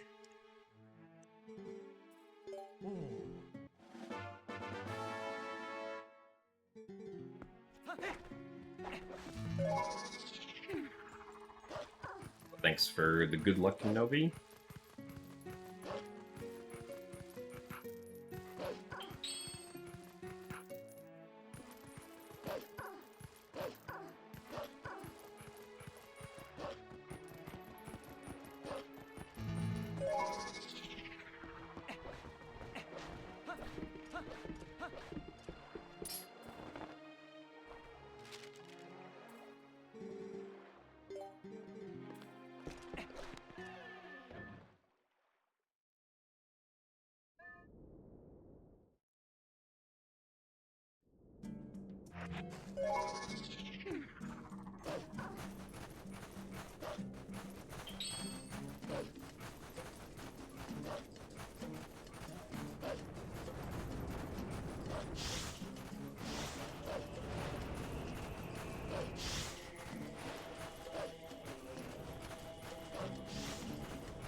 Well, so the other hidden skills are useful in 100%, but that's only because 100% has to get them anyway.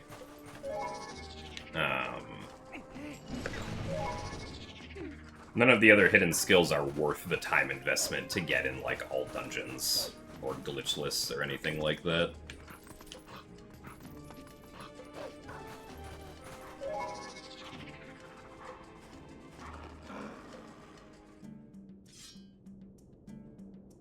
As far as I'm aware, at least, Backslice would not,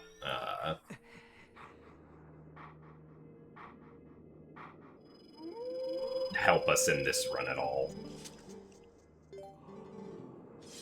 The extra time investment it would take to get.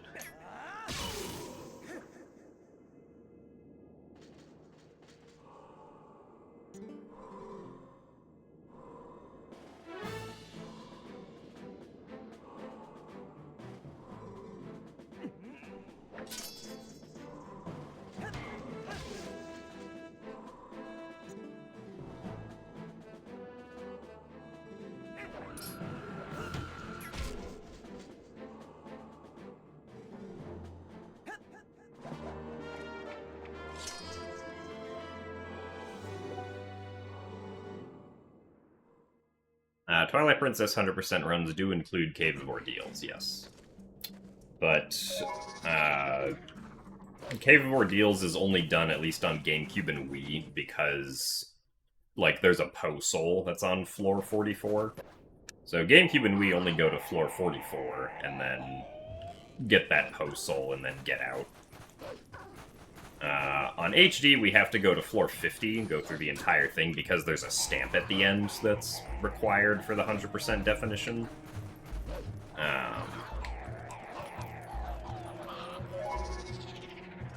So HD 100% does do... nice. All 50.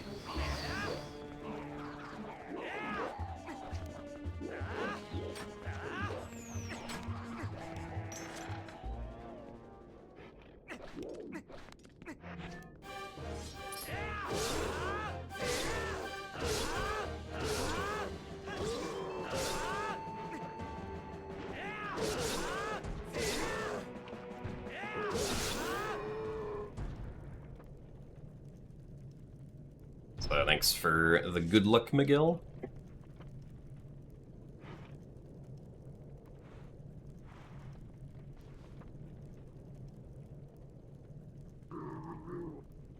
How's the run going? It's kind of meh at the moment.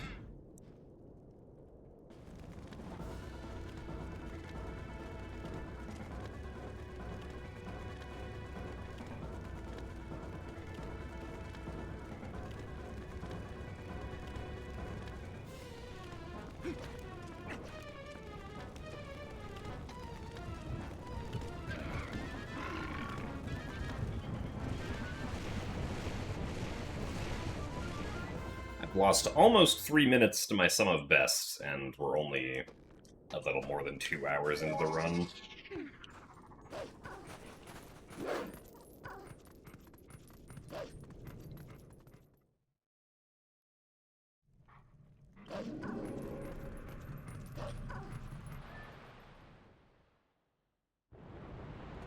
So thanks for the good luck, D3.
Alright, bubbles.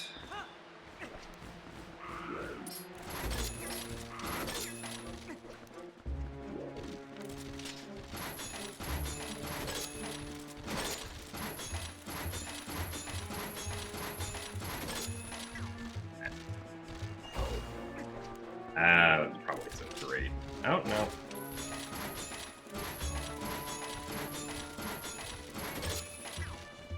Yeah, that actually kind of worked out okay. Not the best, but it works. No.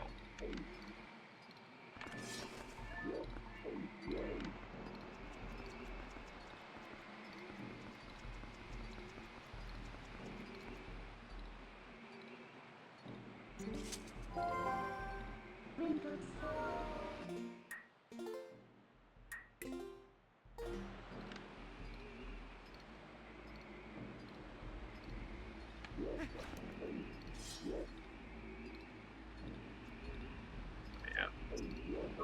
Turn it.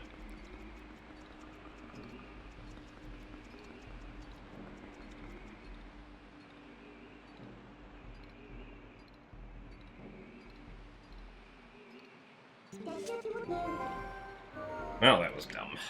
I should have finessed the lineup a little bit more.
Well, we made it, I suppose, but we're not going to be saving any time, unfortunately.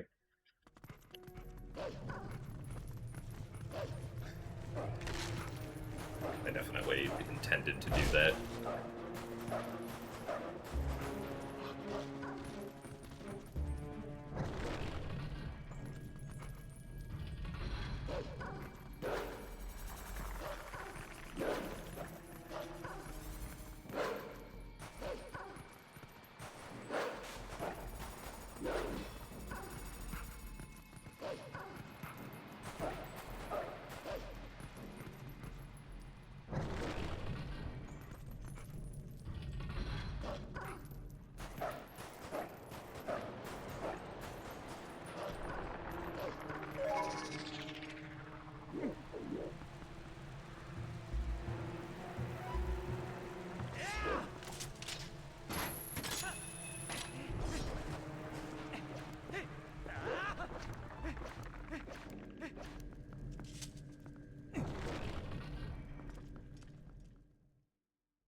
The new clipping method doesn't work in HD, we think, because essentially there's some sort of floating point round-off stuff that happens.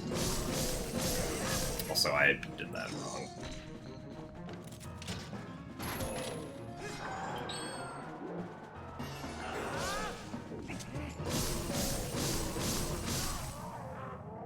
There's essentially some floating point rounding stuff that the original game does, assumedly for performance reasons, because the original game is pushing the GameCube to its limit.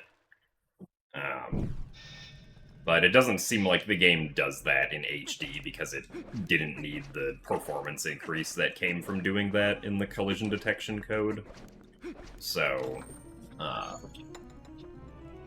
least we think that's why it doesn't work. Wow, we lost 30 seconds.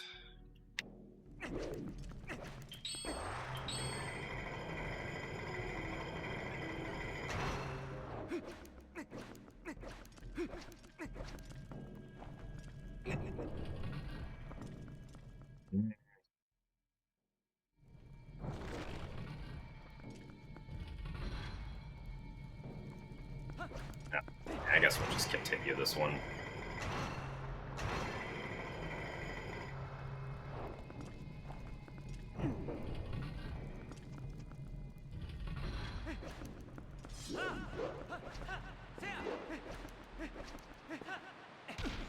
Really?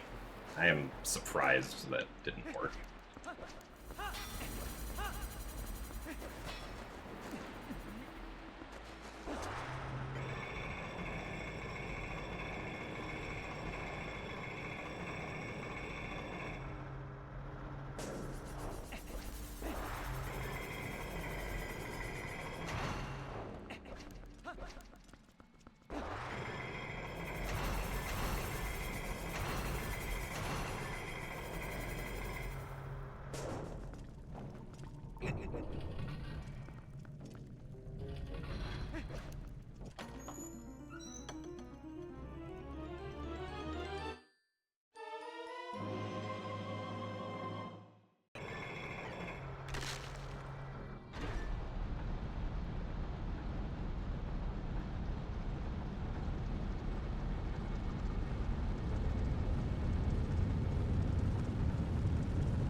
I don't know. The next big time save would be probably Palace.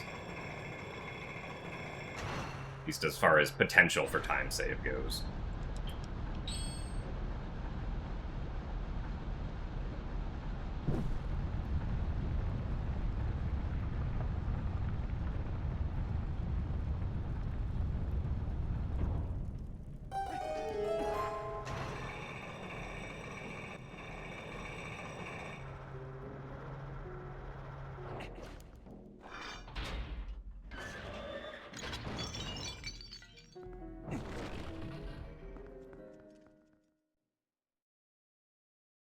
So thanks for the good luck, Kelsey.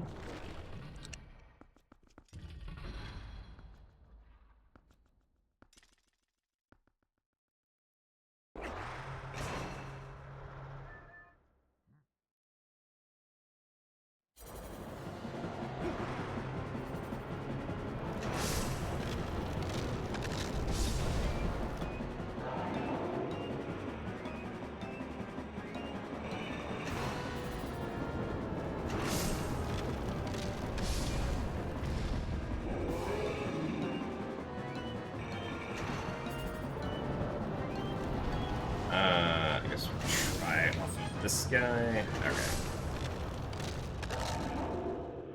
Good phase one.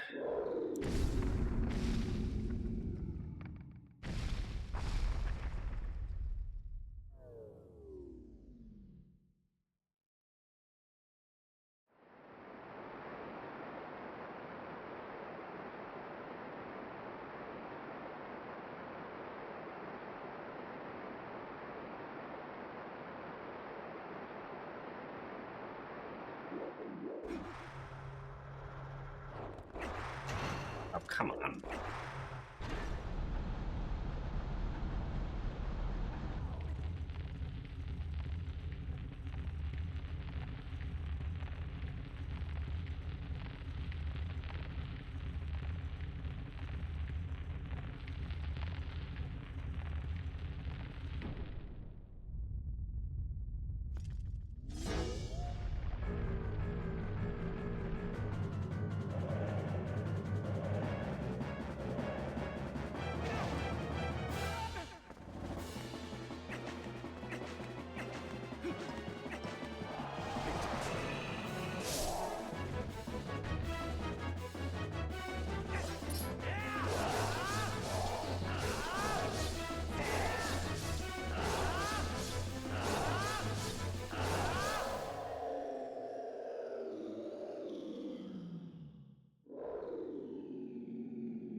Yeah, chances of PB are not looking particularly high, but technically still possible.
Let's get up there.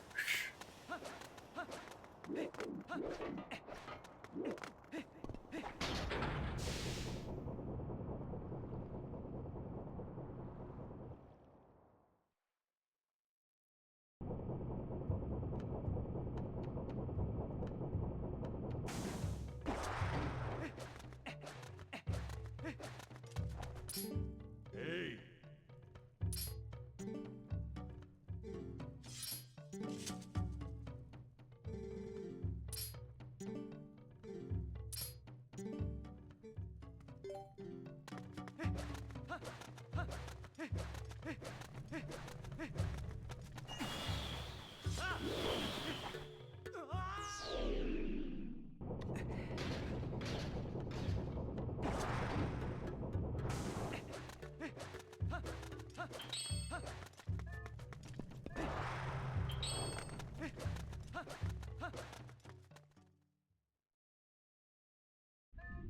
And Link emote. Link does show expressions that are not neutral in this game, yeah.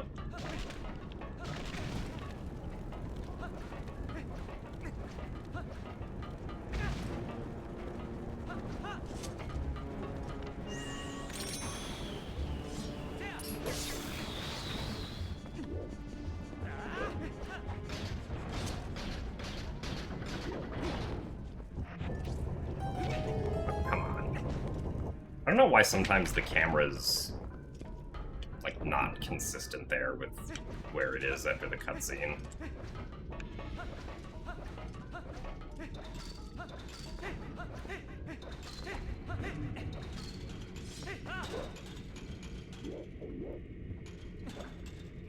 No. Darn it. Come on.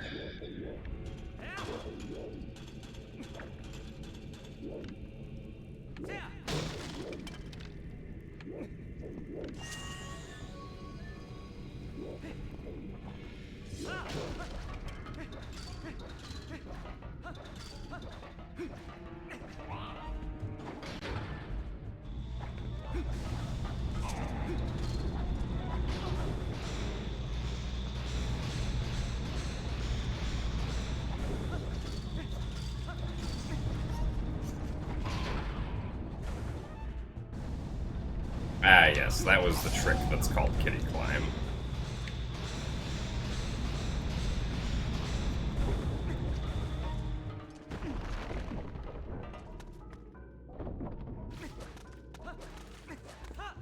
Yeah, we skipped having to sumo wrestle the Goron Elder. Thankfully, because that's also RNG. I don't think it's actually possible to do at this point in the game because we have the Master Sword, so the Sumo Hall is in a state past where the wrestling normally would happen. But we can still activate the Goron Elder's text as if he was going to try and wrestle us.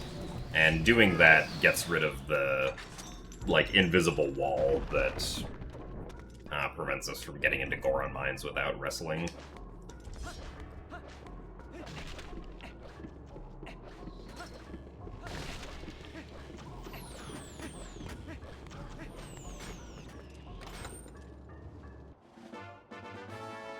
I mean, that wrestling skip has been used, at least in all Dungeons runs, I think, since the game came out.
Well, yeah, so normally the wall that prevents you from getting into Goron mines without doing the wrestling gets like turned off when you say yes to wrestling the Goron Elder, but because the state of the room is wrong, when we go here in the All Dungeons run, like, the cutscene, or, like, the sequence of starting the wrestling just doesn't happen after we say yes to the Goron Elder, so...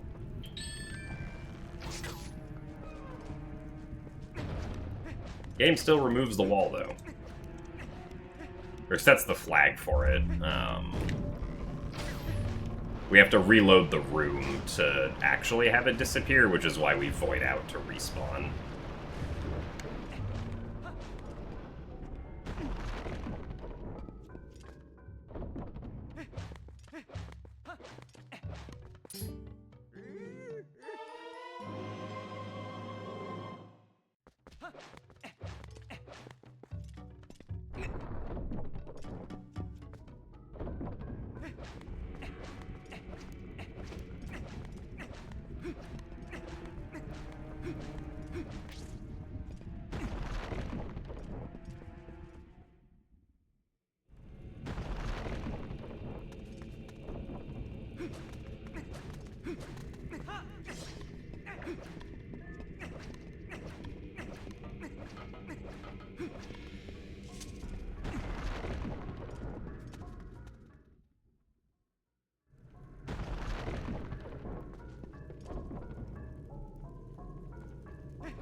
So thanks for the good luck, Fubuki Ni.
So thanks for the good luck, Kimi TVs.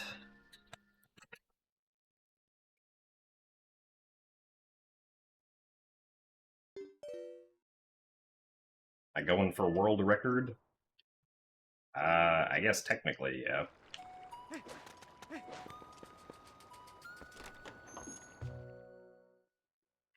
Since my PB currently is the record, and I am trying to PB.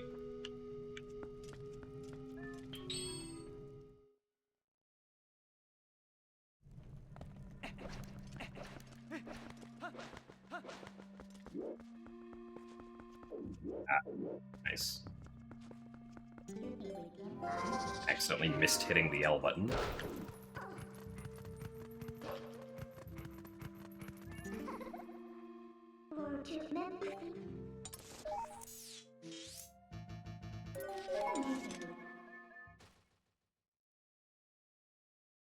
PB is still technically possible, yes.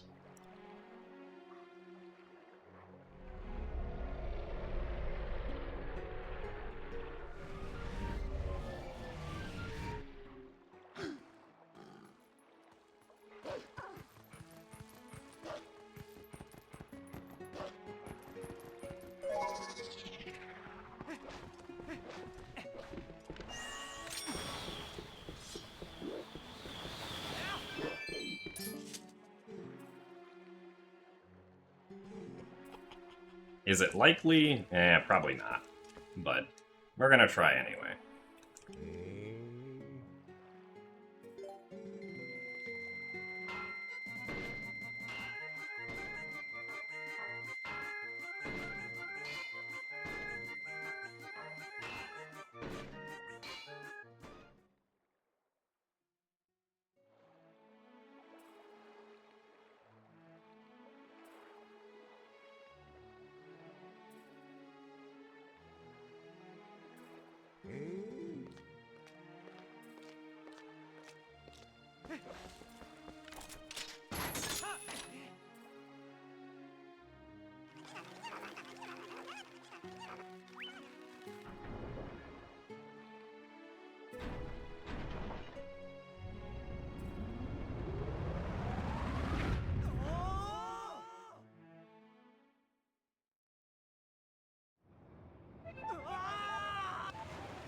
when you were a kid, this temple got you stuck for a few days. It is, at least the layout of it can definitely be confusing. I remember when I first played, I had, like, trouble sort of understanding where I was relative to the rest of the dungeon.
Thanks for the good luck, Willem.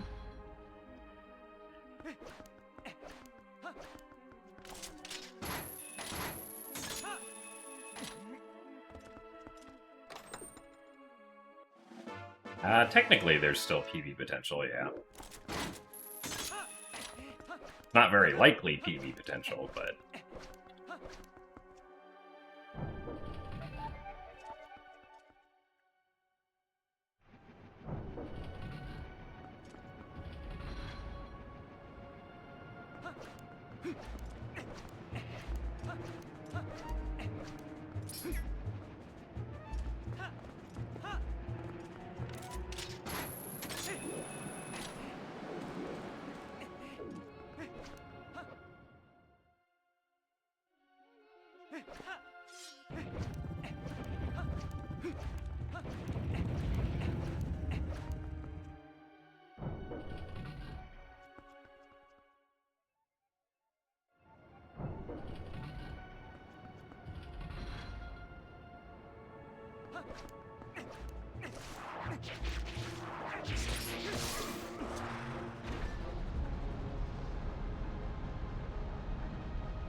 I feel like you should actually do something with your day other than sit on YouTube.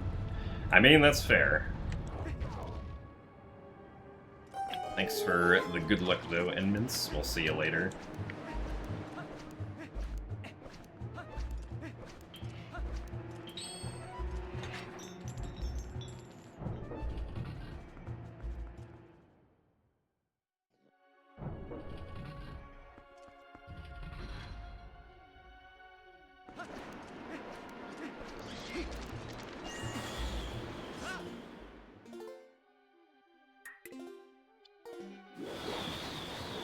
Third person.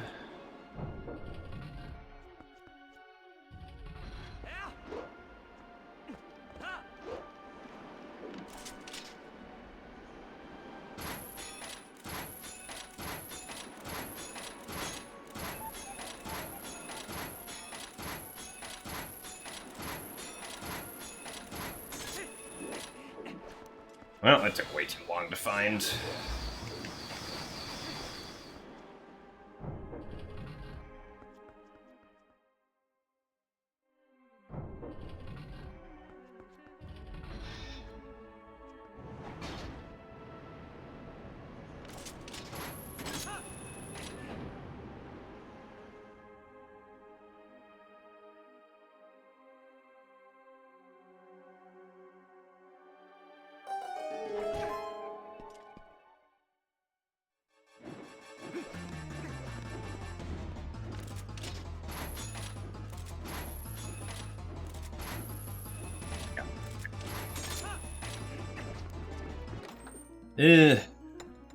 Not great on the third-person clawshot clips, but saved time, I suppose.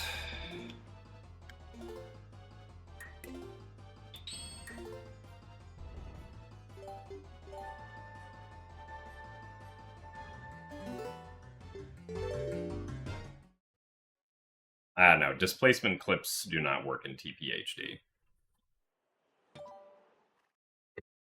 Unfortunately.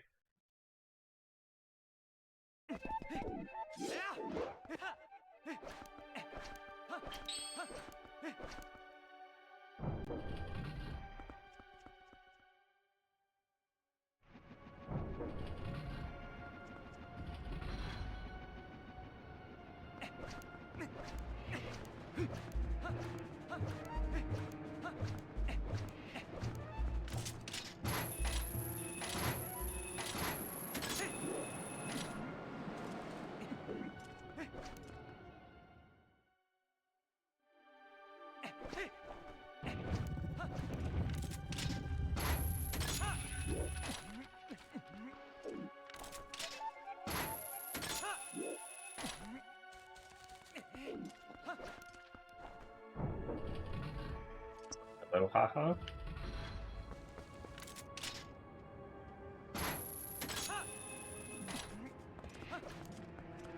Welcome to the Speedruns.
Oh, oops, I did that too early, I think. I don't know, I guess we're fine. Never mind.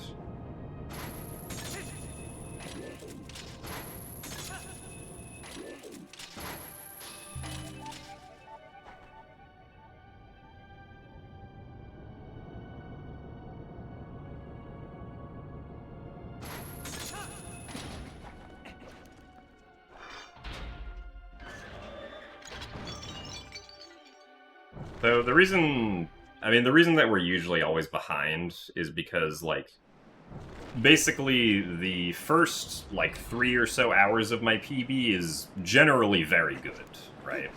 Like, the only segment that I lose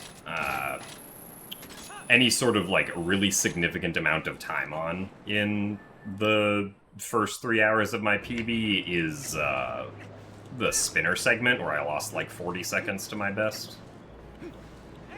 But then it's really the last 50 minutes of my PB that is unsatisfying. Because I made big mistakes in Palace, Temple of Time, and Hyrule Castle in my PB. Which is why PBing is technically still on the table, because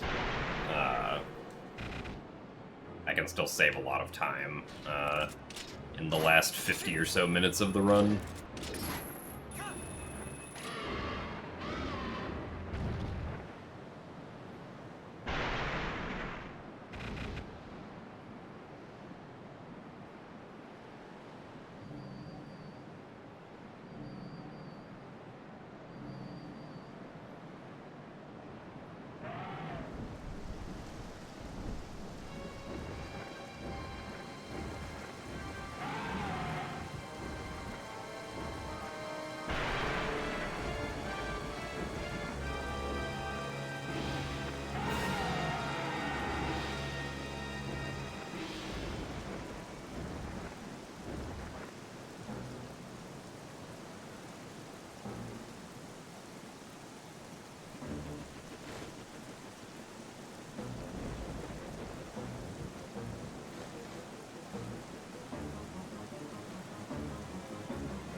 Oh, come on.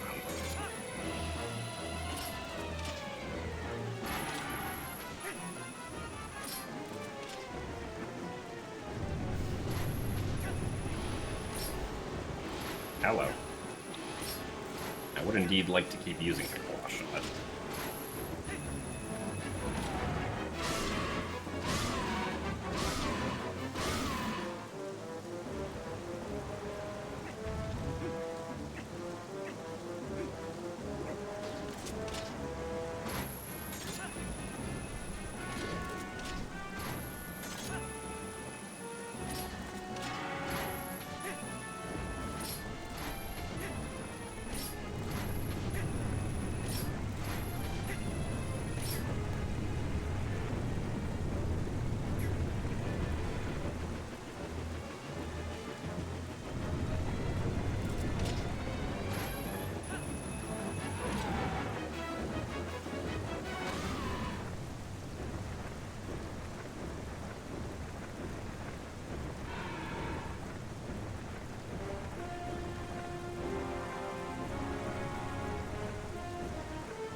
Alright, well, good city split.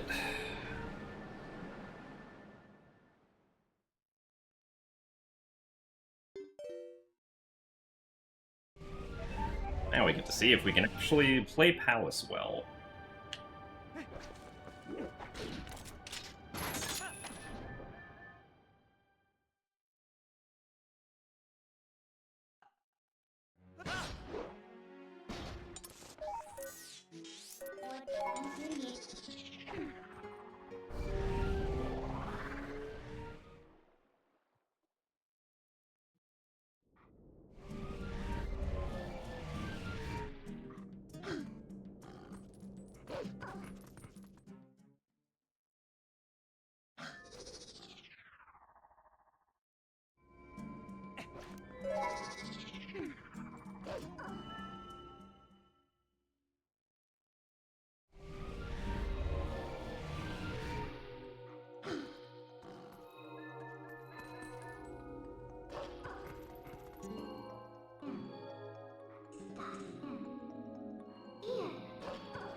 Alright, well, so far so good.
Ow, I didn't make it up.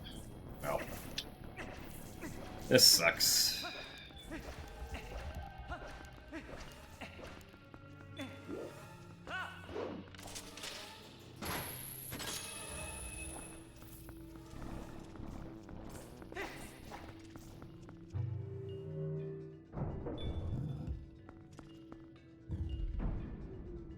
The hand looks goofier than you remember. I mean... I can't say I've ever thought that it looks goofy, but... I guess maybe in some sense I could see it.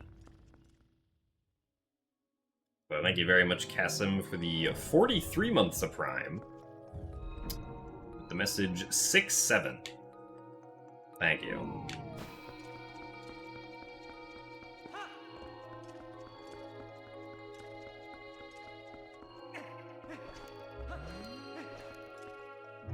Yeah.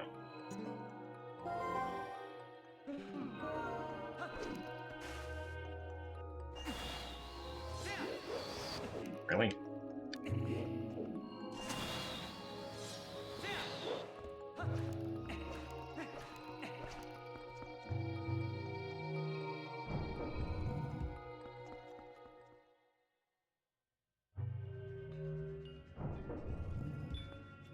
Well, we're not saving time on this segment now.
Thanks for the good luck, Ghost.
I mean, the setup for, like, the alternate way of doing Stallard skip is pretty sure technically consistent. It just turns, like, you still have to do claw shot active displacement, though, which is the hardest part of the trick still, but it's, in my opinion, much easier for the second half of the trick. And also not as punishing if you fail, because you can just keep retrying it over and over without having to do claw shot active displacement again.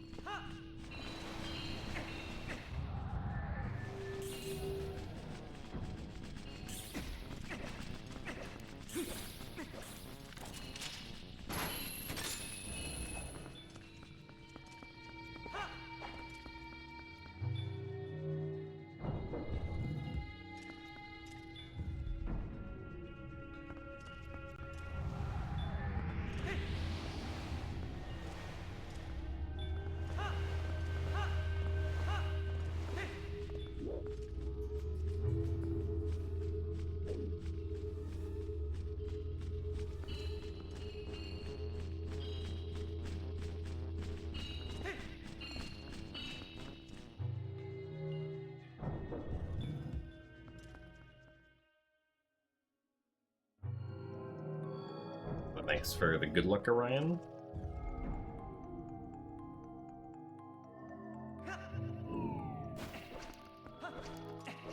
I mean, Twilight Princess HD does have gyro controls. You just have to use the gamepad if you want to use them, because the Wii U Pro controller doesn't have gyro.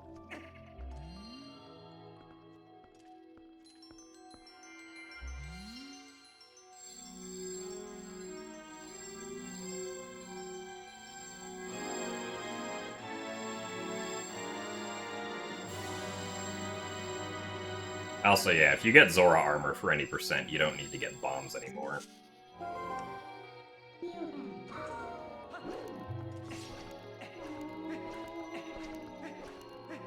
I think means that Zora armor is only like a minute and a half slower for any percent now. Or something like that, maybe not even that much.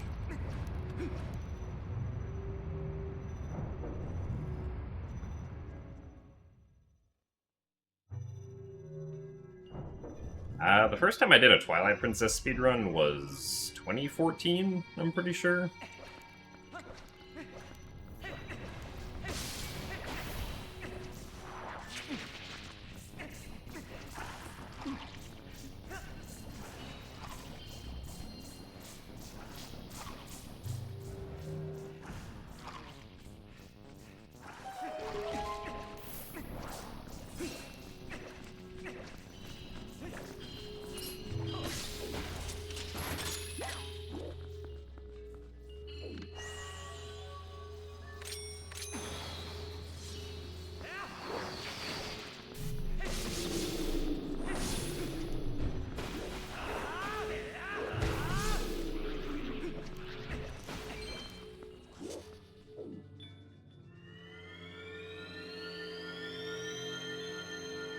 I don't remember exactly what the record was back then, but I think for GameCube Twilight Princess it was like 310-ish or so in 2014.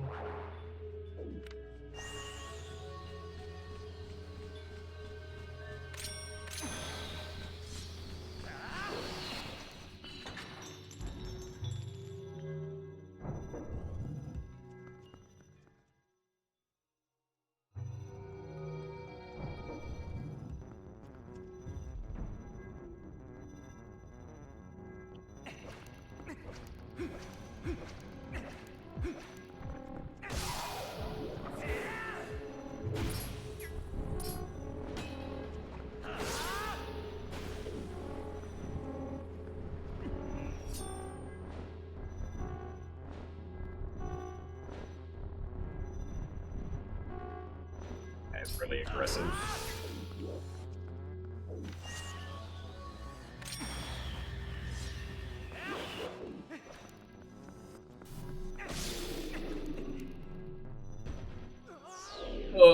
That was too early.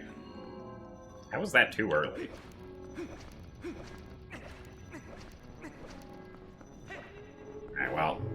That means we can't PB anymore.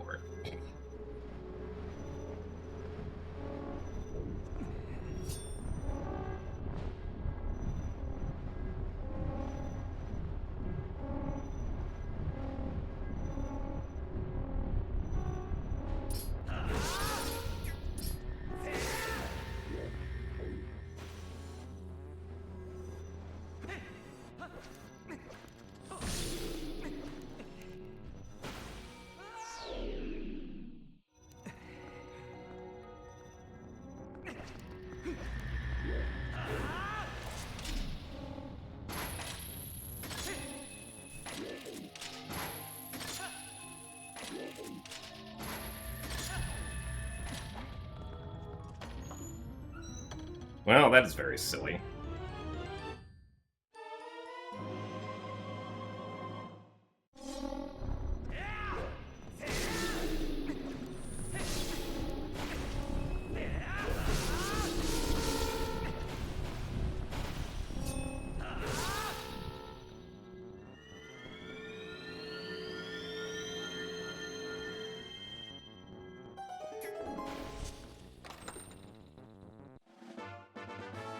Thank you very much, Lovey Kina, for the 65 months of Tier 1.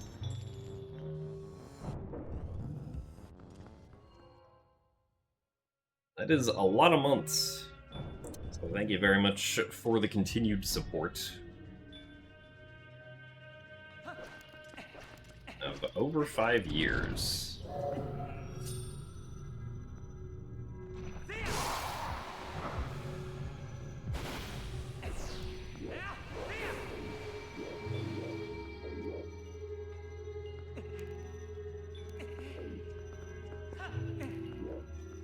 Also, the drop in the previous room has to happen relative to when the Zant head dies, and the problem was that I dropped the first time too quickly, and so the Zant head didn't have time to properly die before I voided out, was the issue.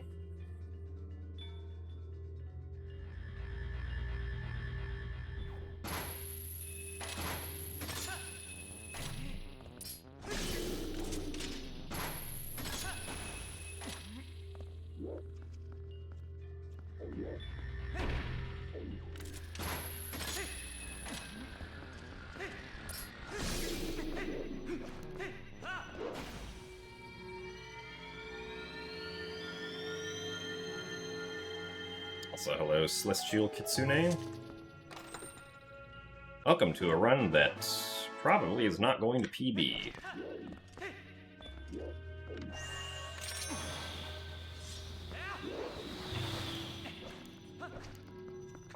Messed up in Palace of Twilight again. Well, and also because of other things, but this segment was the nail in the coffin. The final nail in the coffin.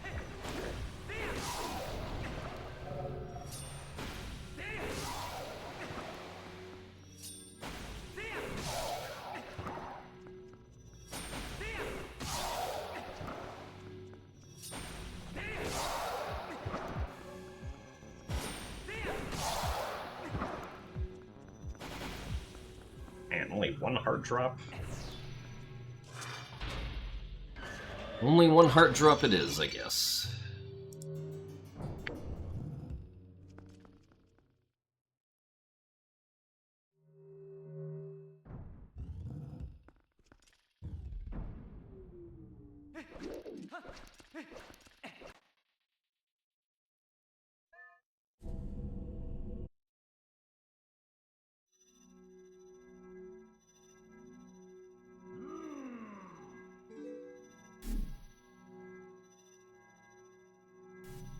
Also, thanks for the good luck fastest.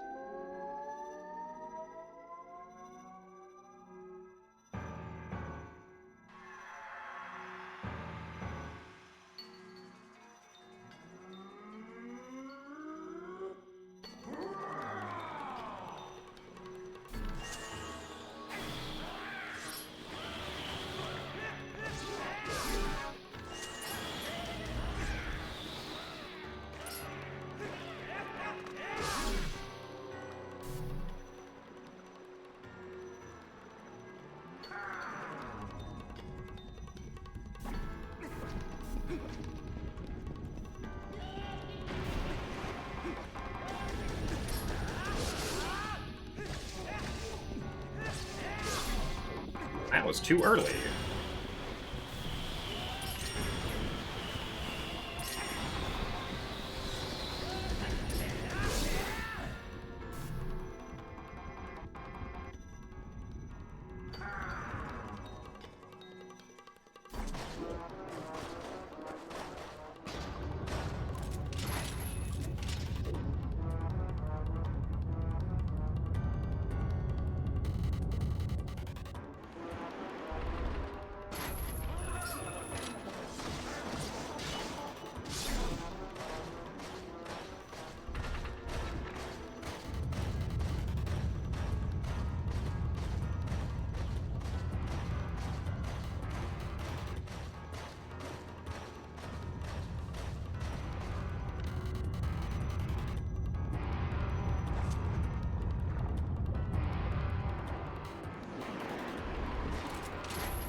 What's the program me and Crane use to filter audio? I think it's just NVIDIA Broadcast.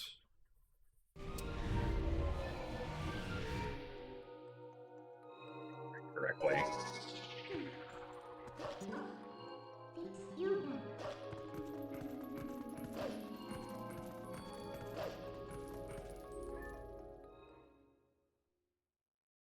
So thanks for the good luck, Nephora.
Game is so nostalgic.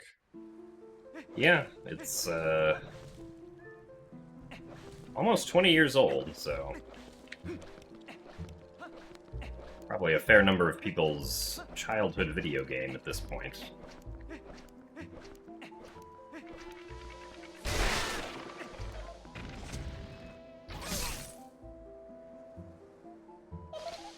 I guess technically this game is only 10 years old, but the original was released over 19 years ago.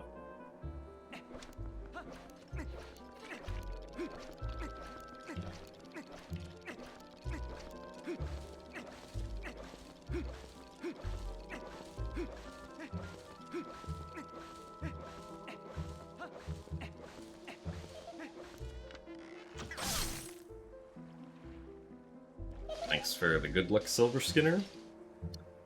Unfortunately, the run is not too great. Not gonna be PBing, unfortunately.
Figured that that other guy was gonna get in the way.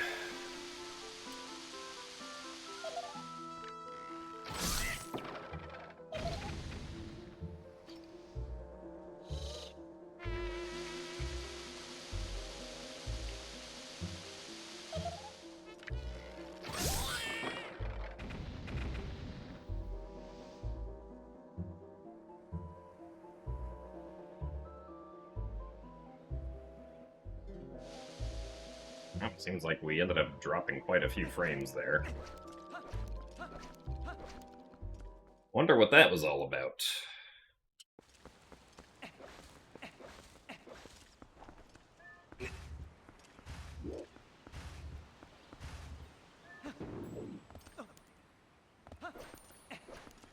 Now, those frame drops were something on my side.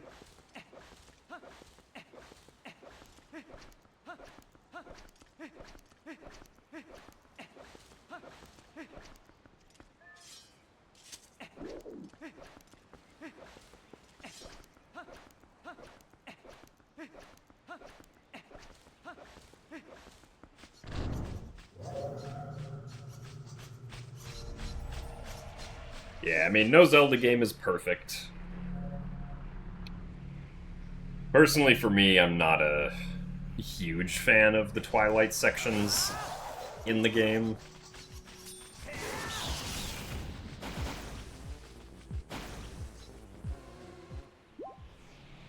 Especially the Lanayru Twilight section, I think, drags on for too long.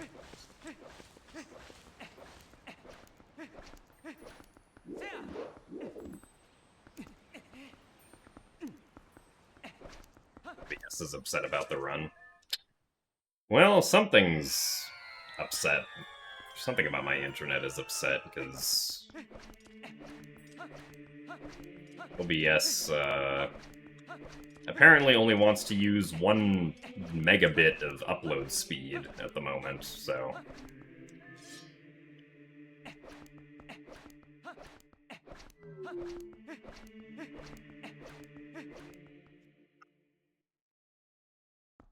I guess we're just gonna keep dropping frames, apparently.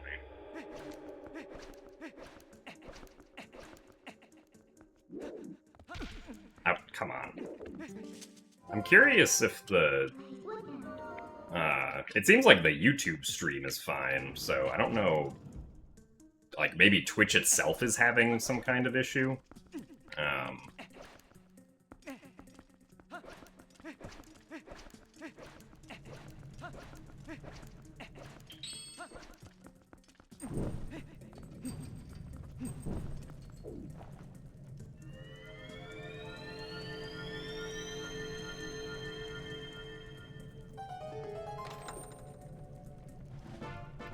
Yeah, so if YouTube is fine, then it's probably not my internet, and maybe just something on Twitch's end.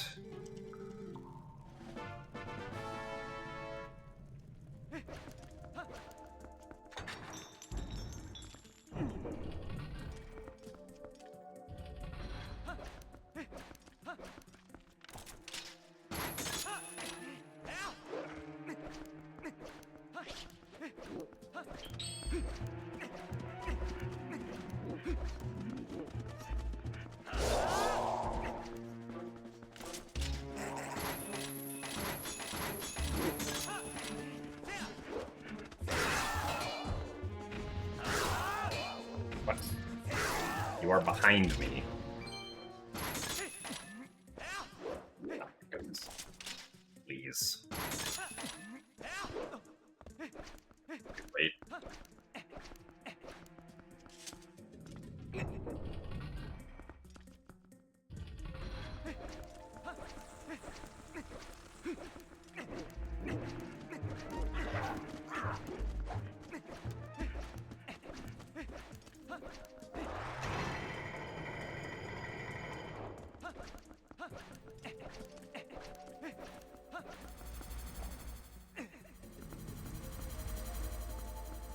Did a brave but nerve-wracking thing and asked your crush if they would be your Valentine.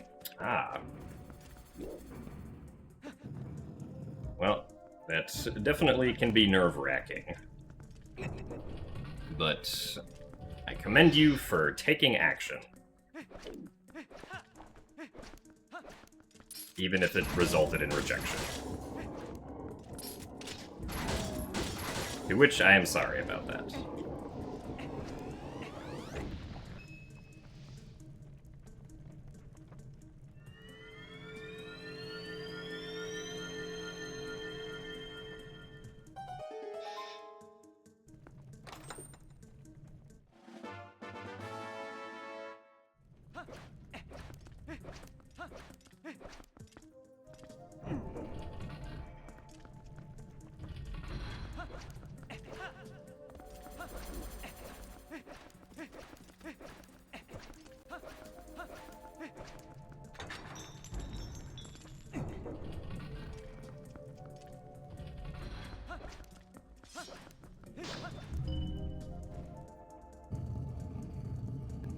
I be your Valentine? Well, unfortunately, Valentine's Day already passed, and, despite the fact that I did not participate in Dampé's Valentine's Day this year, Dampé is always going to be my Valentine, so I am unfortunately already taken in that regard.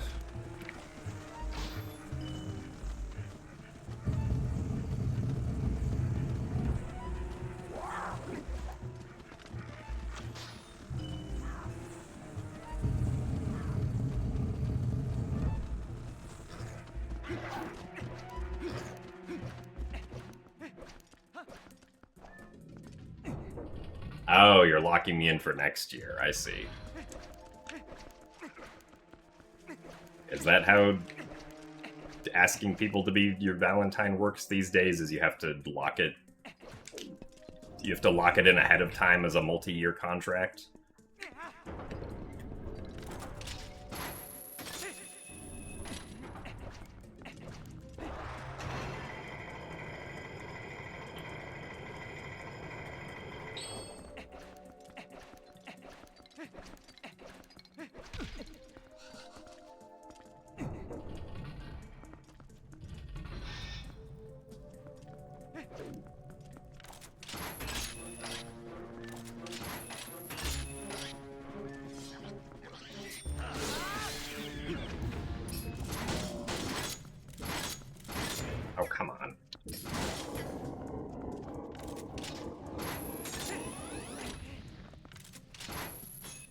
Oh, it was too high.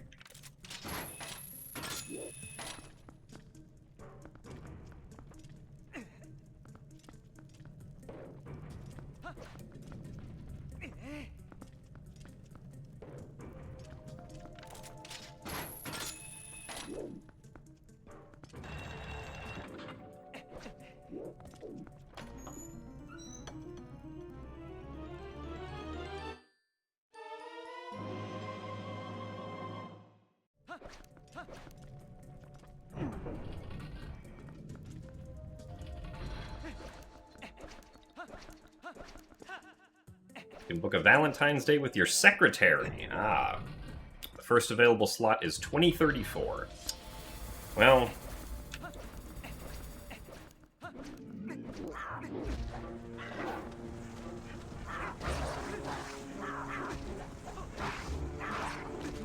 God, I just needed to hit this guy once. Okay. Nice.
Alright, well. Not like this segment was great anyway, so...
Not want to target there, actually.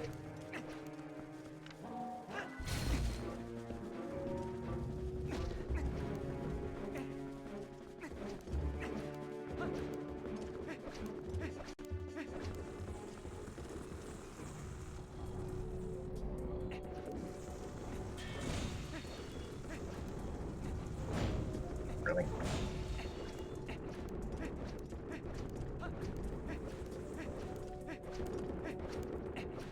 Oh.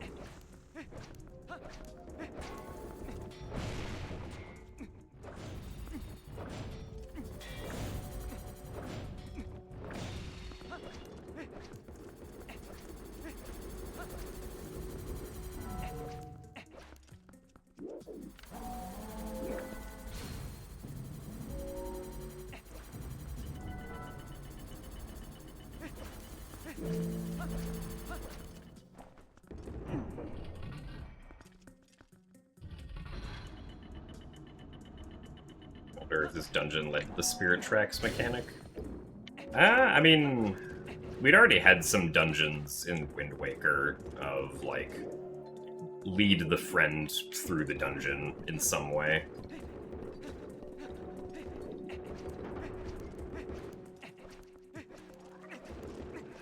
With Medley and Makar in Wind Waker.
That's true. You can also play as a Goron in Phantom Hourglass.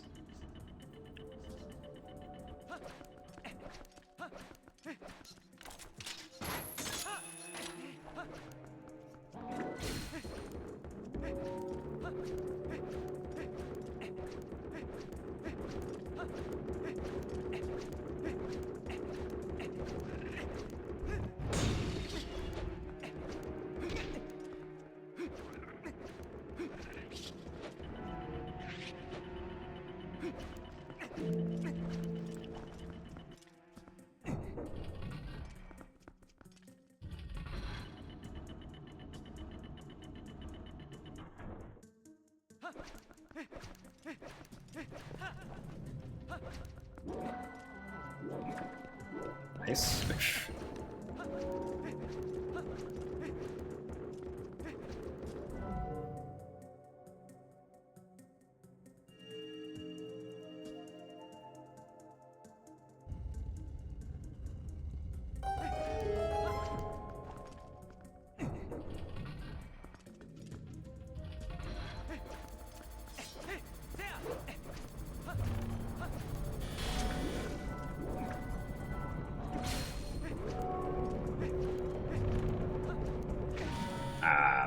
Yeah, that was too far left.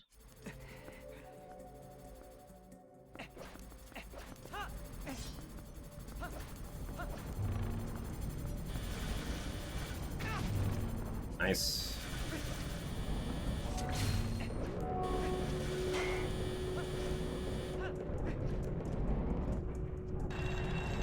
I don't know if I'm actually gonna make this.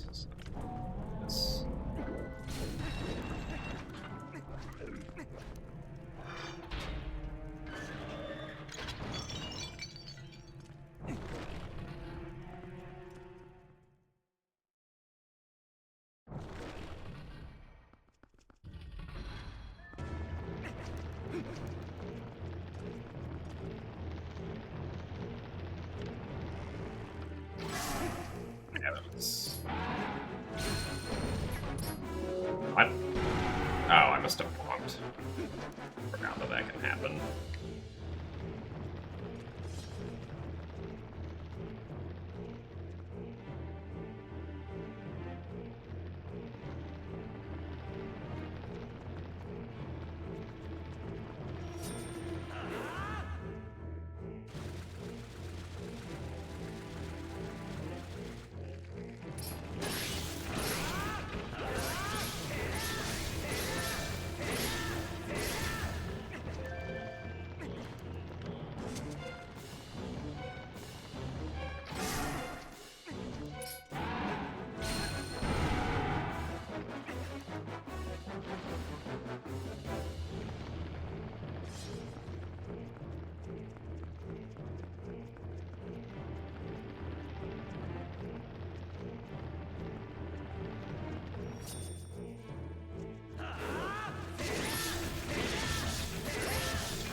Wow, this would have been a pretty decent Temple of Time segment if we hadn't voided out the previous room. So that was some pretty good Armagoma RNG.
So welcome back, Enmans.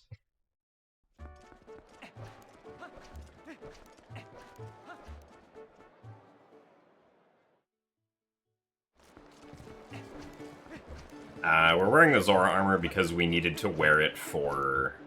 Darn, no bunk. We had to wear it for the underwater phase of the Zant fight to not drown. And so we just keep it on for the rest of the run because there's no reason to unequip it, which would just, like, lose a couple of seconds.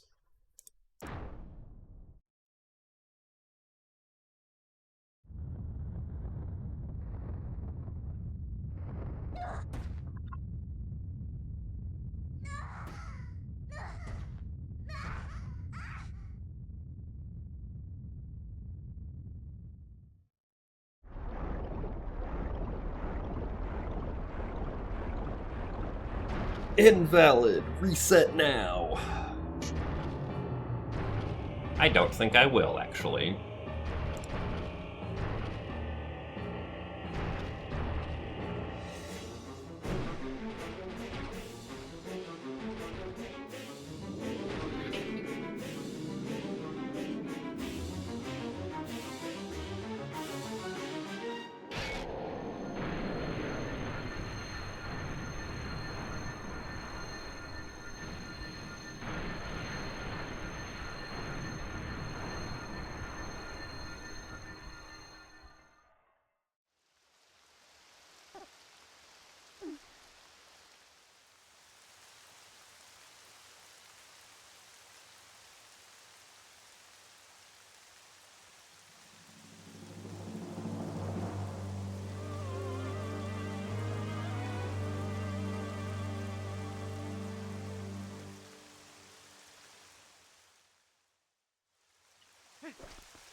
Well, I don't think there's any GameCube or Wii run uh, that does that move boots there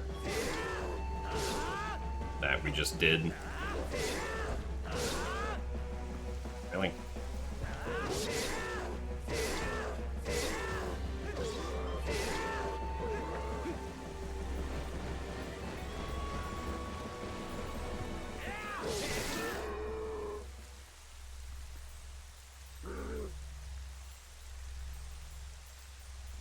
Because I think in all GameCube and Wii runs, you always have bombs at that point, and using a bomb is easier, and I think just the same speed as doing that. But because we don't have bombs, it's a couple seconds faster for us to do the moon boots instead.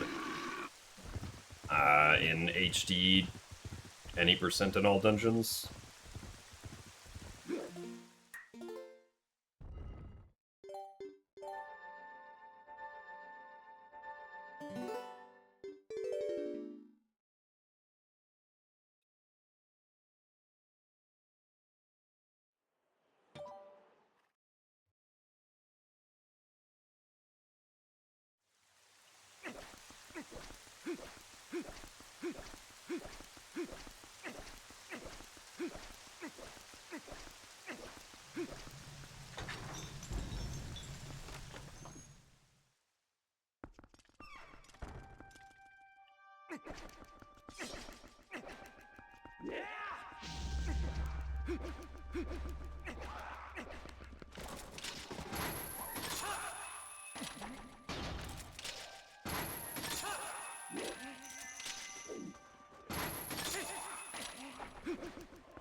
Really?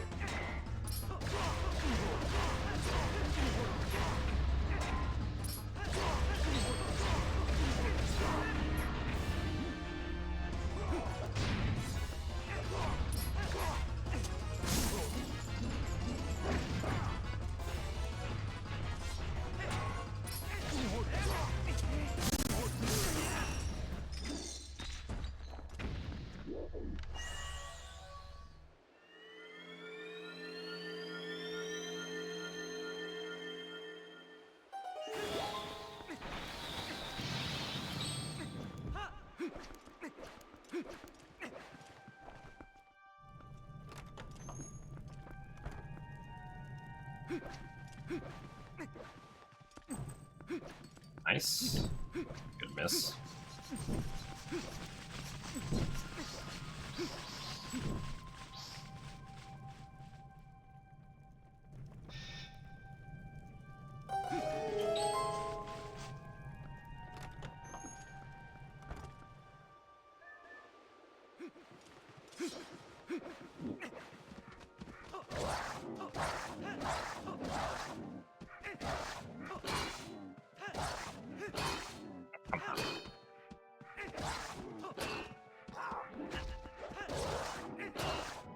Really? Bro.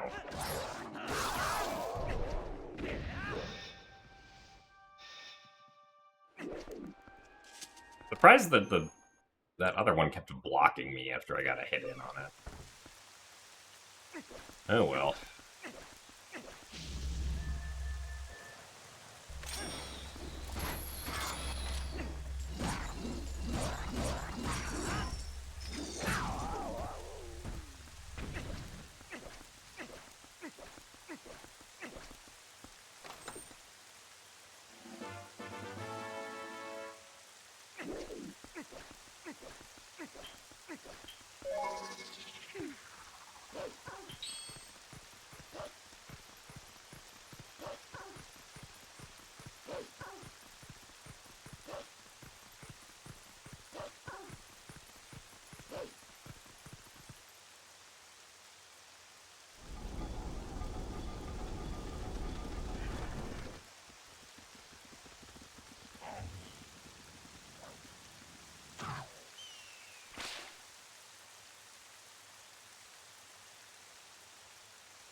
He finally learned my pattern. I suppose so, yeah.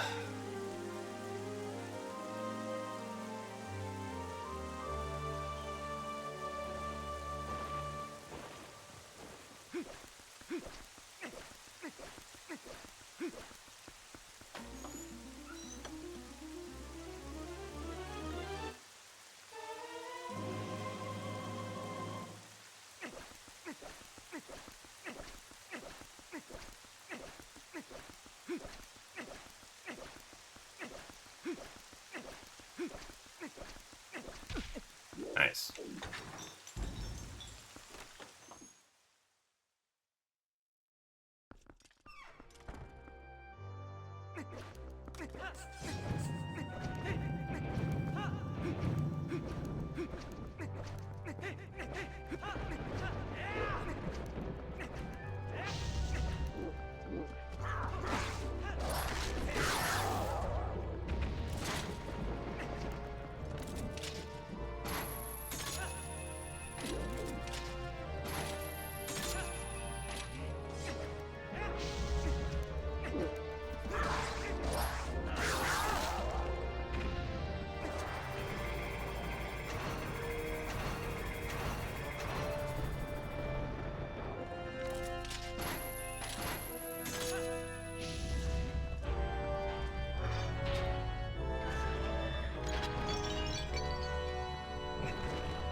It's a good question. I don't know where our backup went for the rest of the dungeon.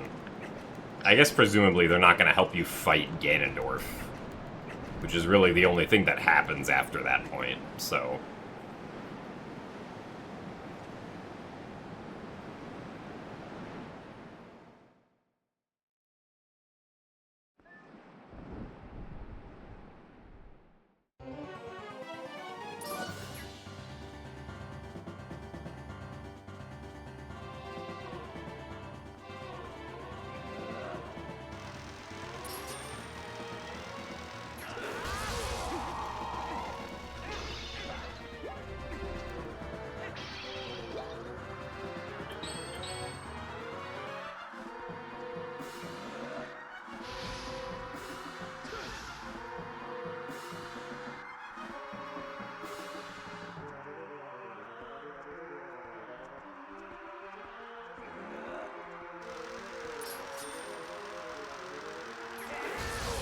Right, still on pace for a 7 cycle.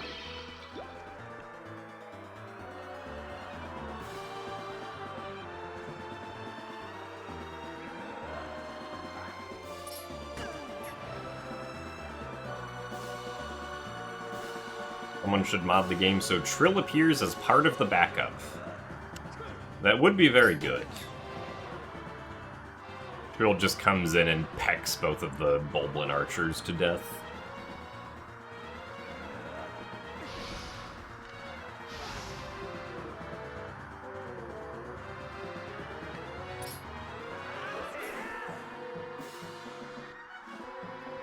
Alright, do we get 7? Yes, we do. Yippee.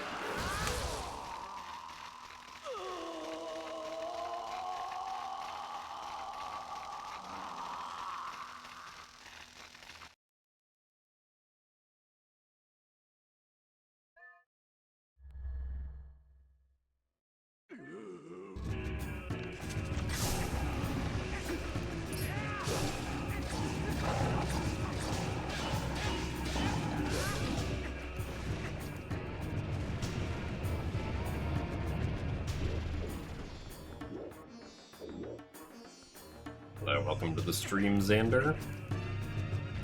What is this weird direction our guy is facing?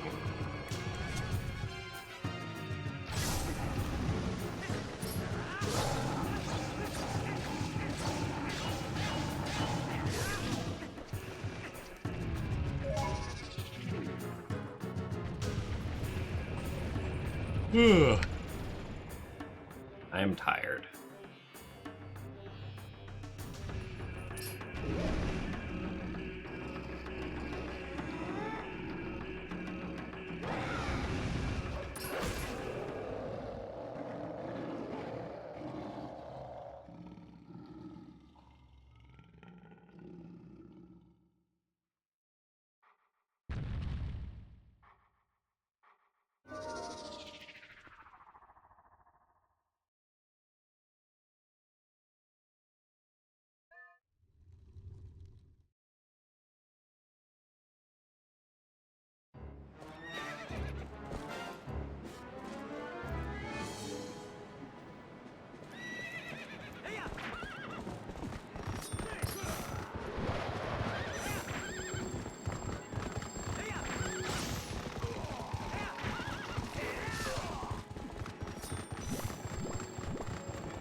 Oops. Really?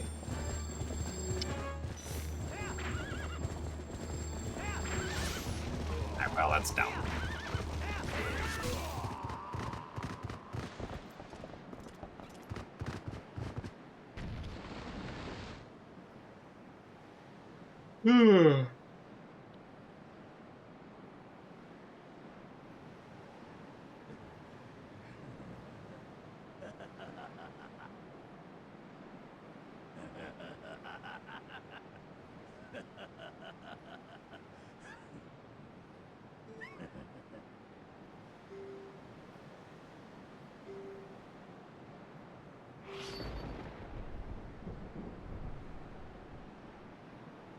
Ganon does indeed have a desire.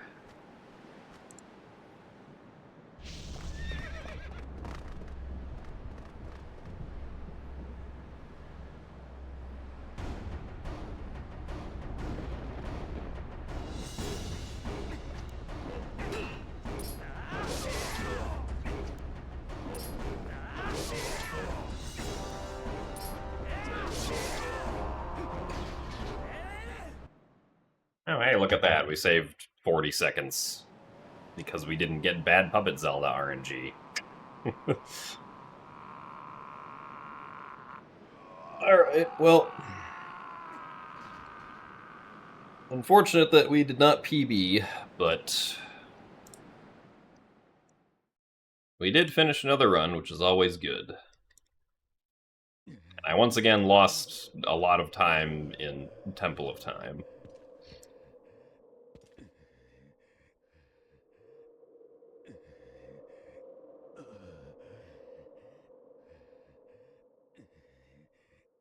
Anyway, thank you very much, Joshi, for the 50 bits, and Apes for the 20 bits.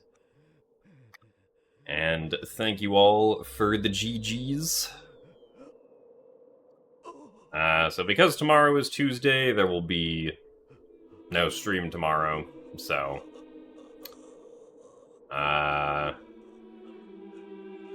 yeah, next stream is Wednesday. Hopefully I will get enough sleep to be able to stream, since I did this stream on 4 hours of sleep. Maybe on Wednesday I'll get 6. Anyway, hope you guys all have a good rest of your Mondays and Tuesdays, and I will see you on Wednesday, provided I am awake enough. So, bye-bye. See you later.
Crystal again. We'll take a repair. You get rebuild space. Hot for repairs?